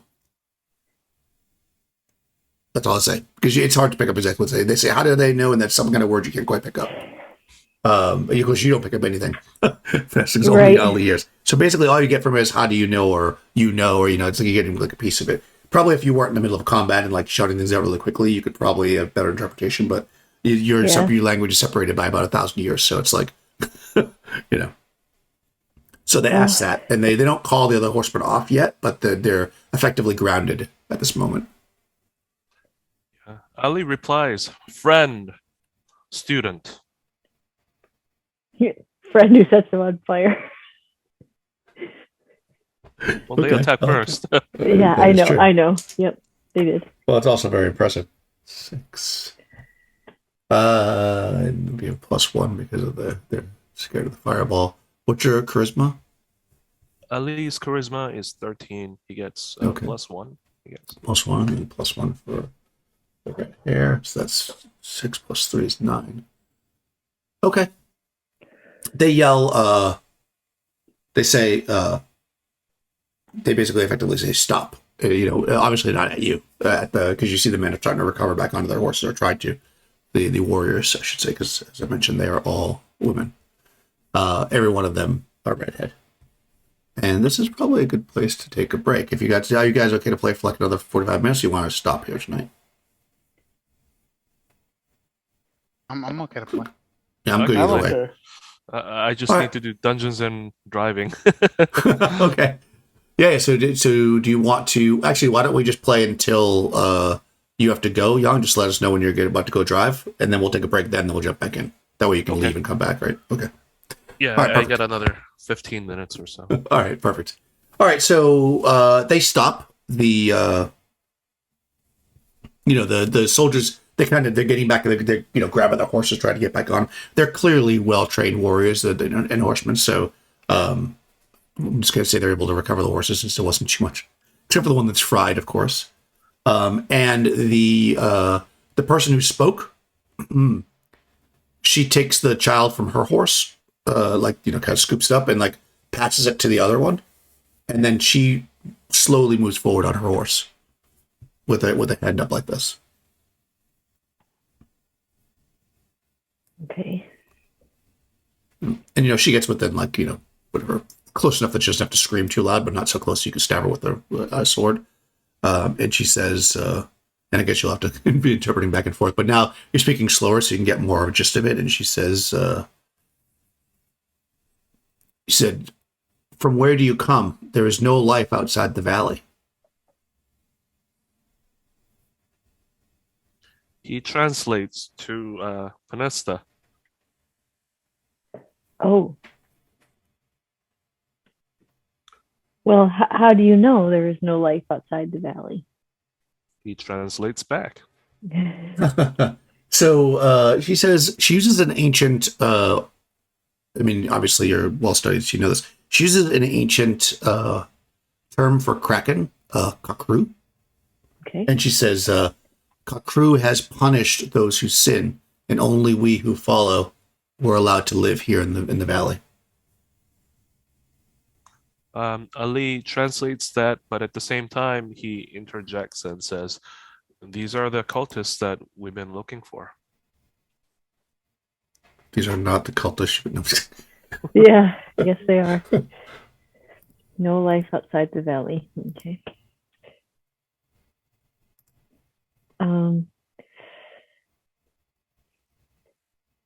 Well,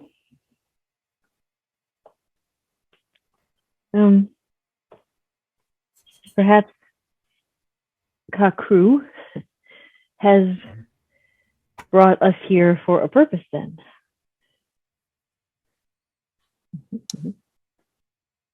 I'm assuming he's translating, so. Yeah. He does. I'm assuming as well. He says,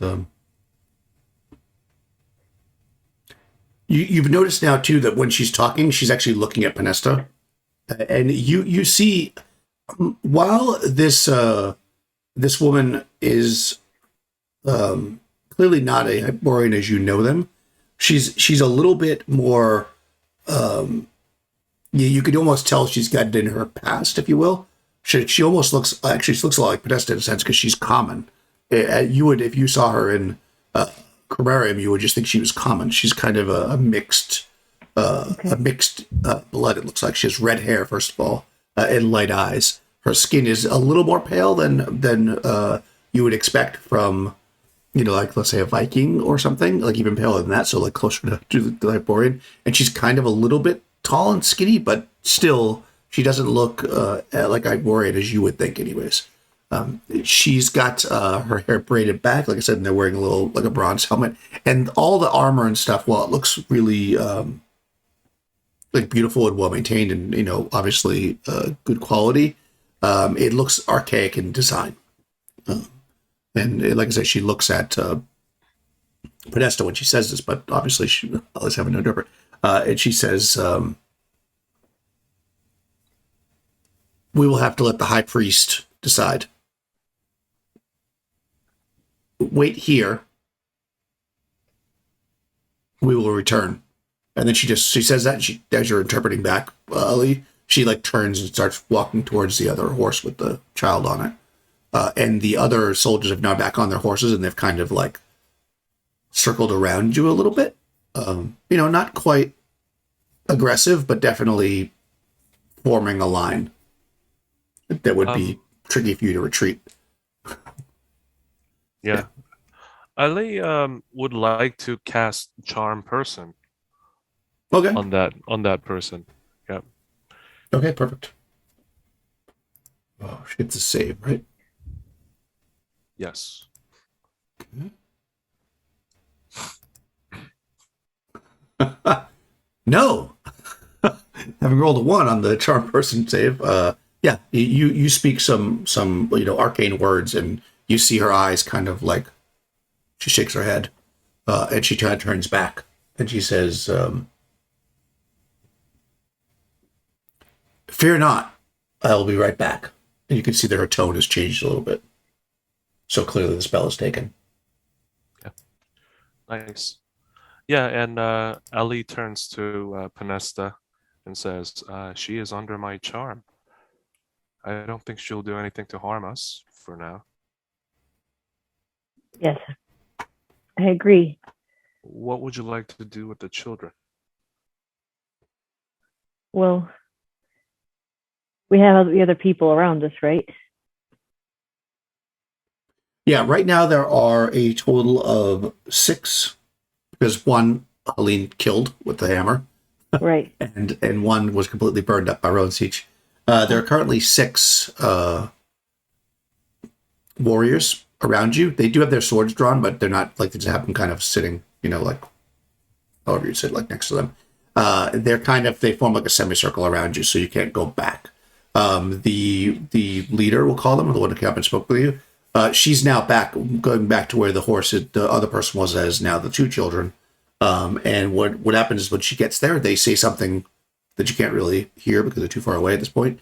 And then they start riding forward, basically leaving you there with the 6. Okay. Tell her that if she should leave the children with us, we can keep them safe. Okay. Yeah, he shouts out, we will look after the children just a tiny bit. We would like to ensure that they're safe for the sacrifice. She turns around and she says, "You will not sacrifice my children to..." Of course not. We are here to respect your custom and learn from the masters of this culture. And she says, "Well then, watch my children and keep them safe." And she kind of smiles a little bit. She says children kind of in a little bit of a funny way that I just kind of did that. And then she continues to ride with the other woman with the 2 children over her saddle horn. He lets out a little sigh of relief that Panesta could hear and says, I think I wasn't sure whether if I used the right word, but it seems like she's leaving the children over here with us. No, And he no. smiles. Sorry. No, she's not. No, she's not.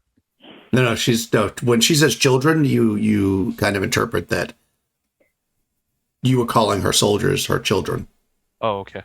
Because because that's what she refers to, and then she just turns and she says, "You won't sacrifice my children," and then she says, "The children will stay with you," and then she turns and leaves, and she just leaves those soldiers.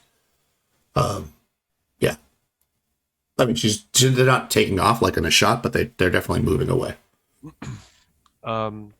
He's gonna hold up his, ring of animal control and whisper, and he's gonna look at those horses with the children on it, and it says, backwards. You'll need to get closer at this point because they're, I think, too far away. What's the range on that? 120. Yeah, they're too far away at this point. Like just barely. You'll have to move forward if you want to do that. And if you do start to move forward, you would see the soldiers closing on you. I mean, you can do it, but they're going to. As soon as you start to walk forward, they start to close in. I'll say to Ali, I don't think anything's going to happen if they're going to bring the high priest back here or talk to them first. I don't know if it's a he, or a she. But I think you have her charmed. Let's not antagonize them. Right. I think, though, whatever those are will be okay for now. I don't know. They seem to be being taken to be sacrificed. I don't know how much time they have, but I trust you. Like I said, I think that if the high priest comes back or has to talk to, I'm hoping that the high priest can answer some questions, or he will answer some questions. I have ways of making people talk to me, so. Yes, of course. Wow, this has got a lot of. And I look at Roseach and then Helene, and I say, and if this is some weird random old guy who is trying to lead a cult of beautiful red-haired woman soldiers, I'm going to be so mad. I'm going to say that. Oh, I'm going to fireweb them right away if that's the case. Just saying. Yeah. I'm just letting you know if that's the case. Fireweb as soon as I see them. Same page. Okay. And what if it's a snake person? Yeah, same deal. Or those you usually have to cut off their heads to see who they were. Oh, you thought they were. Who they were masquerading as. Okay, so yeah, they go past the meadow and kind of along the mountain for a little bit. The soldiers are, they're there watching you, but you can tell after a couple minutes they start to kind of, relax a little bit, like they don't think you're going to go anywhere. So they like stop and they like pull out their water skins or whatever, drink a little bit of. You can smell it actually. They're drinking some wine. They kind of they exchange a few words between themselves. You obviously speak the language, Ali. So they're just kind of like they seem to be. The general idea is they seem to be confused and amazed at the look of all of your, especially all of you have such dark hair. Like they seem amazed that like anybody has hair of different color than red.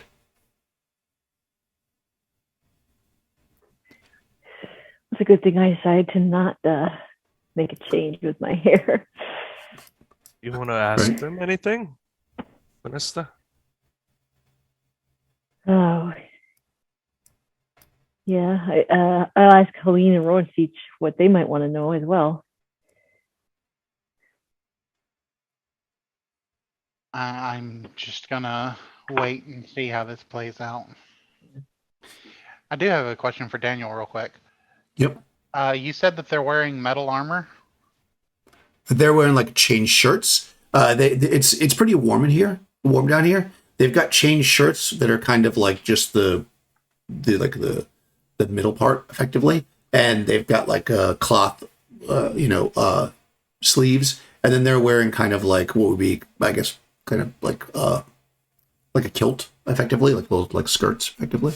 And they're wearing boots of leather. They're tied up around there. It's kind of an archaic looking thing. Oh, and they have metal hats on too. So it's not, their armor class isn't quite chainmail, but it's yeah. Well, do I think that my heat metal spell would work? I guess I should have just asked that. Oh, yeah. I mean, you would probably, looking at them, you think they could probably get it off pretty quickly. Unlike somebody who's like locked up in a plate mail, it seems like they could probably just pull it off over their head really quickly. So it would heat it up because it's bronze. It should work with bronze, or I would imagine. So yeah, Okay. it would work, but it wouldn't be as good as somebody in plate. They can't really tear it off fast enough. But yes, 100%. Real quick, Ali, before you have to take your broom and go for a few minutes. What is? Can you ask them? We're trying to learn. We're students. What was the sin that caused the Kakru to banish all life outside the valley, or to destroy all life? Yeah, he does his best to translate. All right. They. Oh, well, okay. They're a little hesitant at first, but then you're kind of won them over because they're kind of very interested, because you're so weird to them apparently because you look so different. And finally, they say that Kakru requires the sacrifice, and those outside the valley refused. Okay. Yep. And without the sacrifice, Kakru destroys all. All right. That answers a lot of questions. Okay. Mm-hmm. Yeah, they're very nice. Except for the, All right, so after about... Except for the killing and the slaughter. And the sacrificing, yeah. And the sacrifice. They're very nice people. Yeah, right? Okay. Wow, that's so funny. Okay. I just rolled something. I rolled a private roll, and it was like really... Like, I literally just rolled the worst roll ever.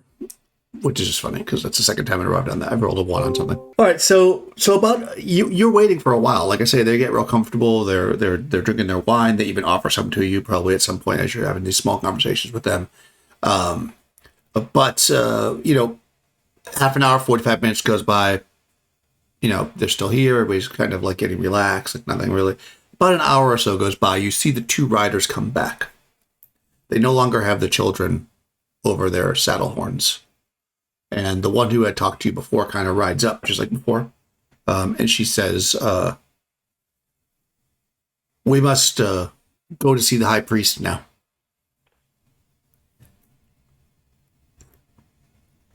Okay.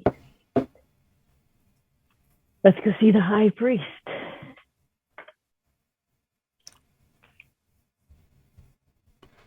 Okay. So I'm just going to assume that Ali is always interpreting if Ali is there, so we don't have to keep going back and forth. Okay. So yeah, you do that.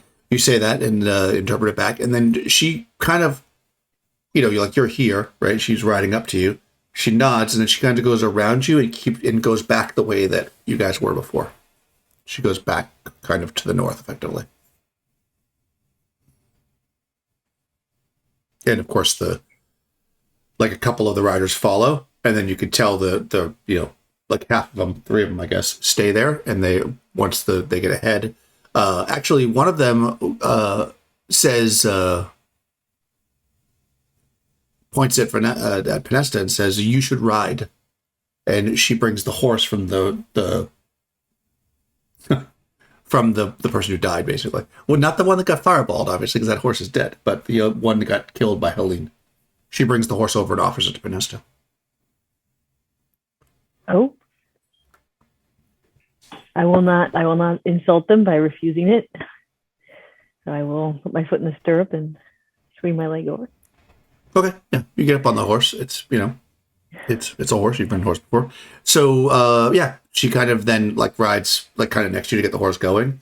And the other 2 kind of nod and say to Ali, should follow, and then they go in the back. So assuming that nobody has a problem with this, effectively The leader is going first with a couple soldiers after her, three of them, and then Panesta, then another soldier, then the rest of the party, then 2 more soldiers in the back. And they're heading to the north. Okay. Sounds like a party. Yeah. So they basically they lead you effectively on a kind of a zigzag path. It's hard to know, because the jungle's really tight jungle, kind of jungle, but it's not really that. It's more like a heavy forest. It's really compact and tight, so it's hard to really keep track of what direction you're heading in and stuff. But ultimately, you end up coming. Let me get the little map here.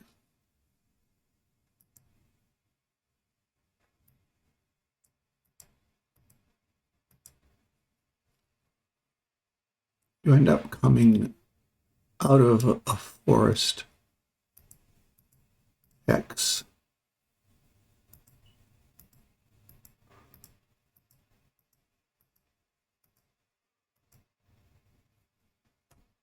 I'm coming from this forest hex down here and into kind of a clearing where it opens up. Each one of these hexes is like a little over a mile, so there's some space there. You kind of open up and you see in front of you, if I can clear this properly. It's having a map for this everything, guys. See? Fancy. You see a city. Yep. Yeah. This is a walled city.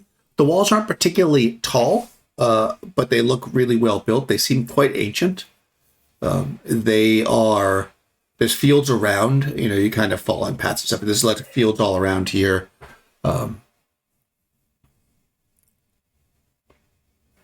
There's a road leading up to it.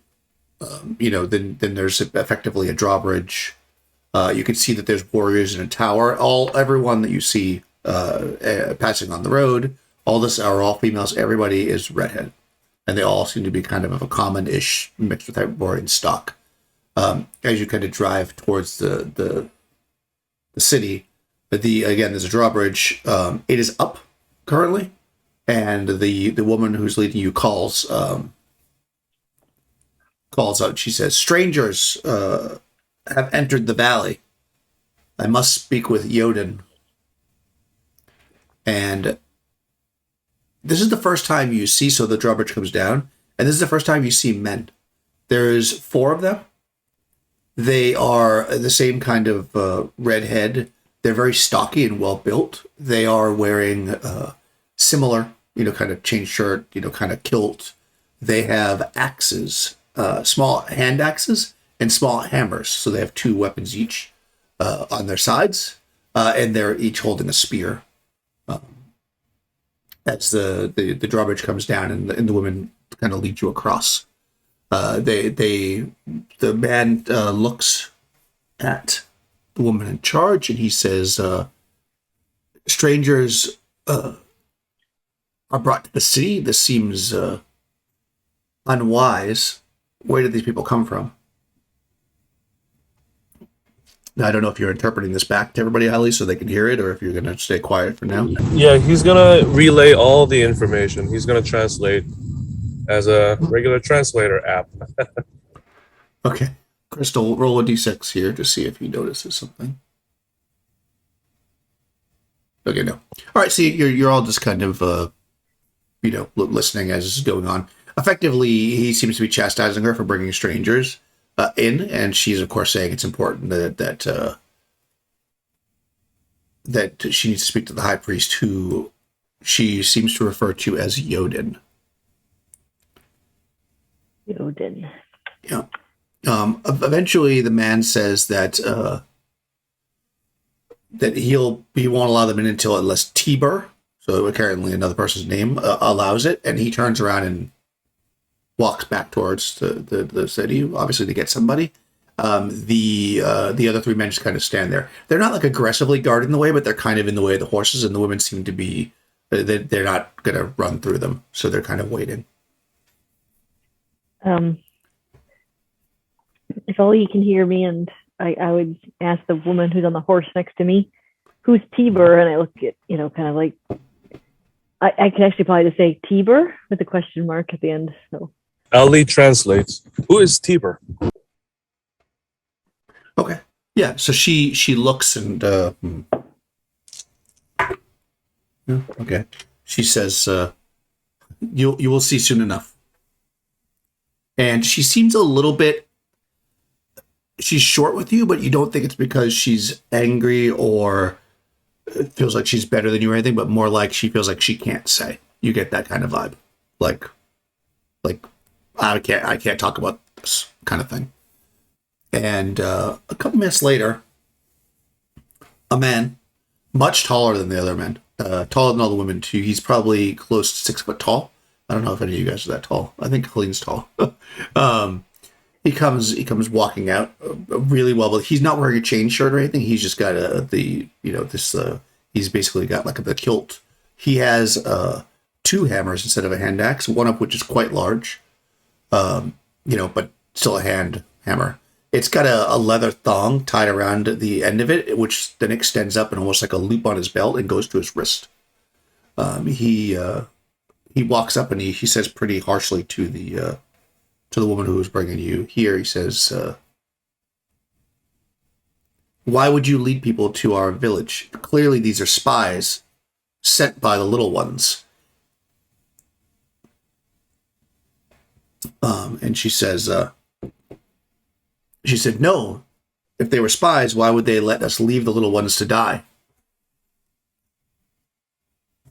And this Tiber guy kind of looks you over. And then he says something. He doesn't even address her again. He addresses the men. He says, "Let them go." And they kind of step aside. And the women that are on the horses lead you in. okay. Yeah. So you head through this city. Effectively, you are what is almost like a corridor of buildings. It's like it's a castle or like a secured village, I should say. So basically, you've got like these like stone walls on the other side of it going through basically what is like a kill space, right? Like you got the drawbridge and there's like the space of all these stores. You can see soldiers on the top looking down at you. Eventually, it comes to what is a portcullis, which opens up, and you kind of enter more into the city. There's a main lane like that goes down into the city that opens up into a square. And as you open up into the square, the horses that are with you kind of fan out. And you see stepping out of what is a very large, clearly some kind of a temple, because it's very ornate. Squat, you actually see an old man. He's bald, shaved bald. He's in very simple robes. He comes out. You notice he's got a ring on his thumb, but it's a golden ring, but it's turned like inside, and he has his hand kind of like a fist. And he kind of steps out and he looks, and they have a quick conversation. Obviously, they kind of explain how they found you. And he looks, again, looking only at Penesta, even though clearly it's been Ali that's been interpreting the whole time. And he says, "Where are you really from? No life exists outside the valley. Kakru has destroyed it."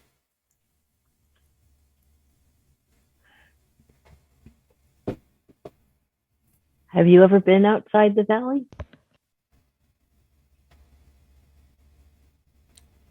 No one, nothing can live outside the valley. It is desolate. If you've never Where have you been out- hiding? We do in fact come from outside the valley. I do not lie. And she'll look right at him. She's not lying. He looked past you at the woman that led you here, and he says, "They are clearly from Cirque. And what are these?" And he kind of like nods his head at the those of the Ixian, you're Khromarium Celt, Osage, right? Khromarium Celt, and the Amazonian, all dark haired. We do not know this. I'm assuming that Ali's translating. We do not know this Cirque. I am Penesta, teller and seeker of stories.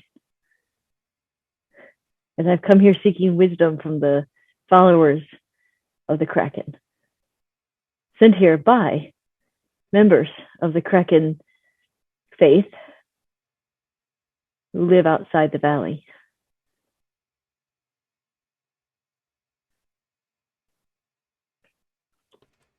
He looks around. He says, I must pray on this, but you will be treated as guests for now. Clearly, you cannot walk around armed as you are. And he kind of looks at everybody who has like swords and these giant hammer and spears and stuff. And he says, the warriors will take... And then he kind of corrects himself. The warriors will store your items until Kakru has spoken. And then he just turns and he walks inside. Unless this may be our only chance.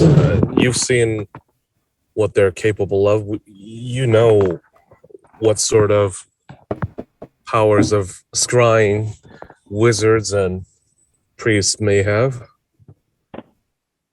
I don't think we have much choice here. I understand, but did we see, maybe you said this and I missed it. I'm sorry, Daniel, if you did. Did we see any kids besides? You have seen no children. You've seen, of everyone you've seen well over 100 soldiers. You've seen some, what you would imagine to be civilians. Some 80% of them are women.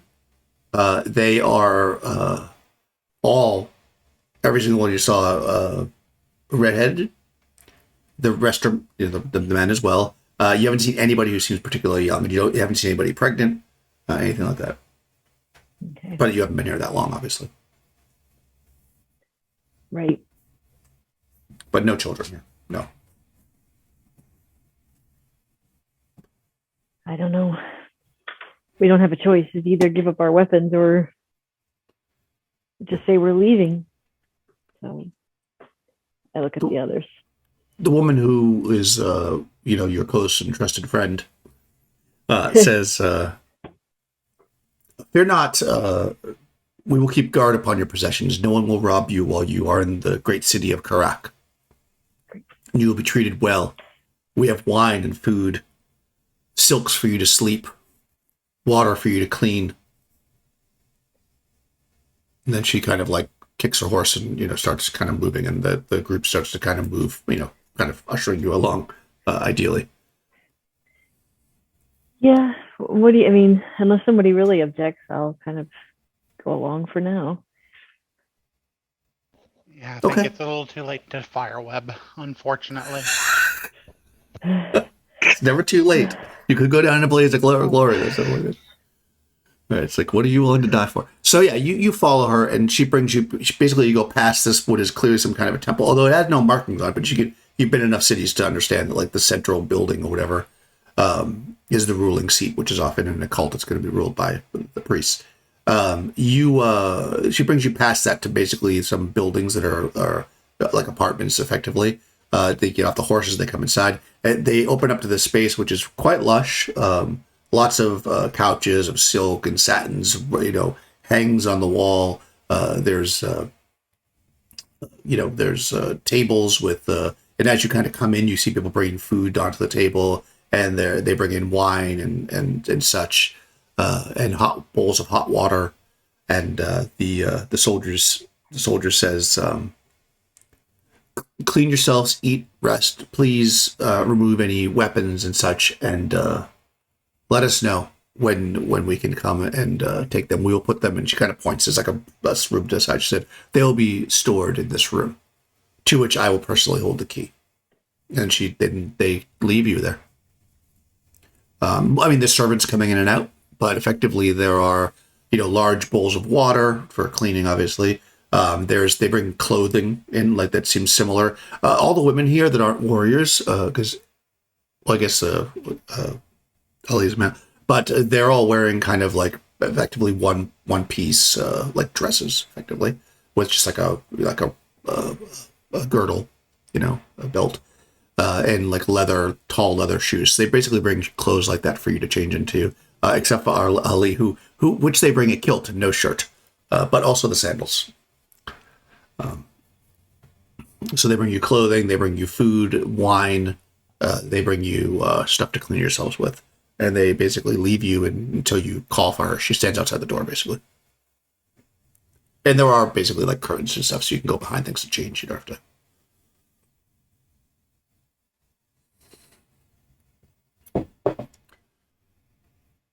So what would you do?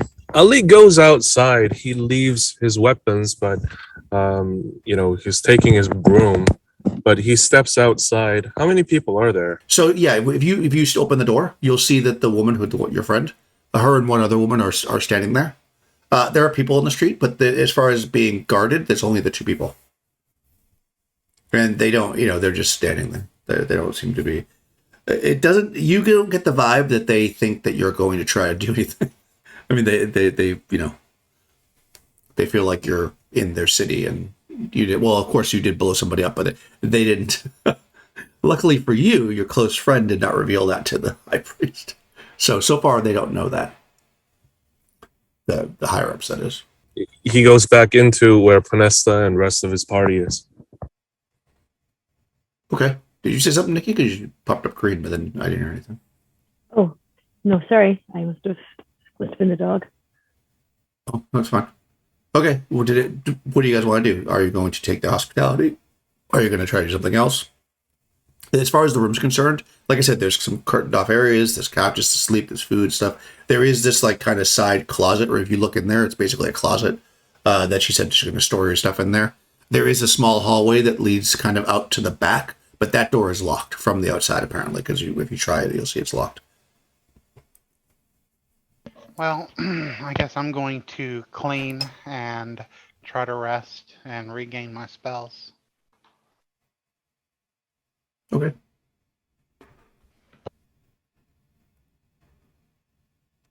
Anyone want to raise hell or not? Let's go carousing. Right. Yeah. Let's do it. Well,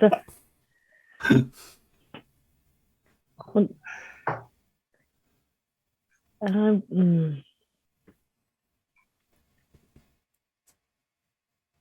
know. I think we should. What do you think, Helene? I'm asking your opinion again because I am a kind and benevolent leader. Oh, now you're kind of benevolent. That's fine. Today, I know. I take it as it comes. I'll be happy. Today I will be happy with your kindness and benevolence.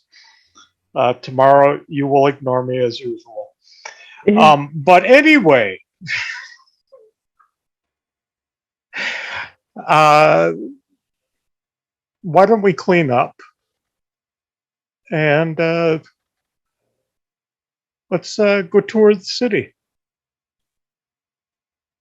She didn't say we had to stay here, right? Right. Okay. That sounds like a good idea. Before we rest up, Helene, I could use a little bit of healing. Oh, of course you could. if you would so grace me with the blessings of your god. Yes. Once again, you need healing. Why do you need healing? One of those horsemen hit me. And Yeah. then I blew them up. Yeah. And why did they hit you, Rowan Siege? I don't know. Ask the lady outside. Yeah, I don't know. Well, I'll tell you what. After I clean up and I get around to it, then I'll probably heal you. Or do you want to be healed right now? I mean, are you dying? I mean, on a scale from 1 to 20, I'm at about 12. Oh. Okay. So this isn't like an emergency. I guess not. This is just something you would just kind of calling out to my God for some convenient thing. Helene, are you going to heal me or not? Well, okay. Yeah, no, I'll heal you. But I was just wanting to make sure, it's good to make sure that we know where we stand. Yes. And I think Okay. we all know where we stand. In the middle of a city surrounded by enemies. right. Yes. And you need a little healing. Okay. I'll give you a little healing. Thank you. Just a little. Oh, nice. Thank you. Is that enough? Yes, that was More than enough? Yes. And who are you going to thank? You and your god. No, not me.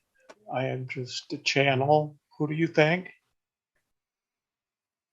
Helios, right? No. That No. Who was it Oh, that Helene no. worships? No, it's okay. No, that's fine. I understand. I'm just like some vendor on the street. You just go ahead.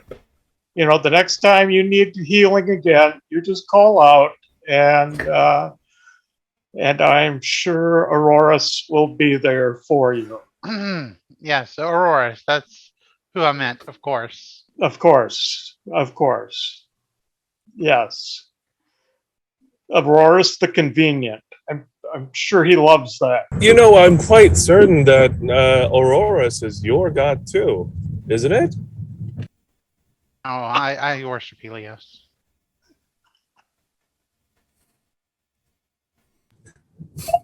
I see. Perhaps we should thank Auroras as well, because I worship her. Yes. I'm giving thanks to Auroras. Auroras give me healing. I respect all the gods. All Well, of them? isn't this a joyous moment?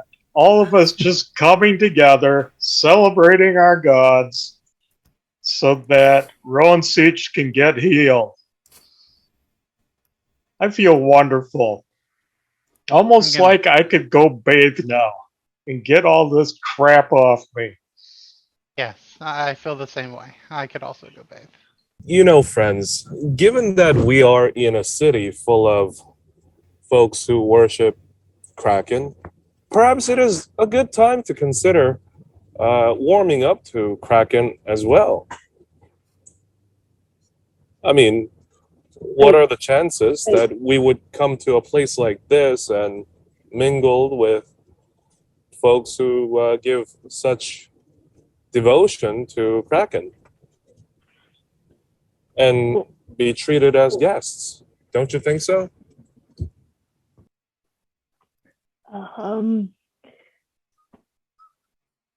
I think they're being nice because we said the right words, and they seem to have a thing for redheads around here. Yeah. And I'll color our hair. Yeah, I think, Ali, I can see what you're saying, but at the same time, I think we should be prepared to think that they're going to come down the side of sacrificing us. Now, if the high priest is like, hey, Kraken, I talked to Kraken, you guys are cool, then maybe. But I have a feeling it's going to be not so relaxed and groovy. Yeah. I seem to remember some crabs at one point in our lifetime. Well, that somehow I think we just traded crabs for Kraken. So we don't seem to have a lot of luck with sea gods. I believe that this is a test, my friends. To be sequestered in a place like this, a place of Kraken's worship, all by ourselves, and they're testing our faith and devotion to Kraken. We are here to offer our faith to Kraken, are we not? I feel like I'm being tested, all right, but not by Kraken. We're here. I am hurt. No, not by you, Helene. Rowan Siege. How often have we slept together? Not. I wasn't talking about you. All I'm saying is leave a little bit of empathy for Kraken. Because what if? Yes? What if? What if? What Well, if? What if? Oh, what if? Ali has some of a point. I mean, those the ones the followers of Kraken that we met in Calencia were nice for old men, although they got progressively older as we went high, as we talked to them. But they were nice, and they gave us the map to come here, and I don't know, they seemed decent enough. They did do sacrifice, but once a year. And I mean, Yeah. I did let one of our henchmen fall off the carpet on accident, so I don't know how much I can judge them for that. Or did you? Was it really an accident? It was. Was it, Pinesta? I promise that it was. Or maybe Rel was, he's a luck god, right? Exactly. Maybe he was like, maybe he took him. Either way, gods are a little bit weird, and I don't know if we have to worship Kraken, but it sounds like to me that you've already started. Oh no, trust me, we're here to stop with Kraken. Poor dog, right off the edge of the carpet. Well, we have already given our sacrifice in those two innocent children. We have accepted them as the sacrifice that was made to Kraken. Have we not? Let us simply rejoice in the fact that we are here in the realm of Kraken. Let our brethren of the city feel harmless around us, because we truly intend no harm to any of them. Except for those that we fireball. Yes, but that was due to a certain mistake. Yeah, you're going to have to mute unless you're actually talking, because you're repeating. I don't know if everybody else can hear that, but... Yeah, I can. Yeah. I So will just, say... I know I kind of... Good. Oh, sorry. I will look at Helene and Rowan Teach, and I'll say, he did say he charmed them and not they charmed him, right? Because he's acting a little bit like somebody got into his head. Exactly. I think that's just the cowardice speaking. I don't know if Ali is a coward. I know he's intensely curious. I mean, I understand that impulse, but yeah. Well, curiosity killed the cat. And he does like turning into like that flying cat thing, so I'm just worried that they might have gotten to him. I mean, I don't know. No one has gotten to me. It's just that we need to focus on our good intention towards the people of this city. We truly mean no harm to them. Let us accept this, that we exude no malevolence. I will deny the God that I have been raised to follow my entire life, just for the sake of appeasing some people. That sounds like a good plan. Well, yeah, well, I'm actually going to go take that bath now. And Rowan is walking away from this conversation. Okay, I thought this is probably a good place if anybody wants to have any final things for the character to say. Otherwise, we'll wrap up for tonight, and we can start off all clean next session. I will take a bath as well, but I'm going to walk up to Ali and I'm going to go, are you sure that you're feeling like yourself? Because I feel perfectly fine, Pinesta, but make sure that you feel no ill will towards folks of these people, because that is exactly what we would be tested on, right? Right. Let us not alarm them by harboring ill feelings, for surely they would see through us. I'll say I understand that, Ali, and I don't actually want to hurt all these people. Obviously, I try to talk to them. I just know that we have a job to do here, and I don't think that worshiping Kraken is the way to get that job done. That's all I'll say. Okay. Any final thoughts from Ruin Siege? Make sure you like, subscribe, ring the bell, comment. That seems about right. Okay. All right, If you do want to worship Kraken, make sure that you like, share, and subscribe. And ring that bell for any further notifications. Yes. We'll be back next week with more human sacrifice. All right. Perfect.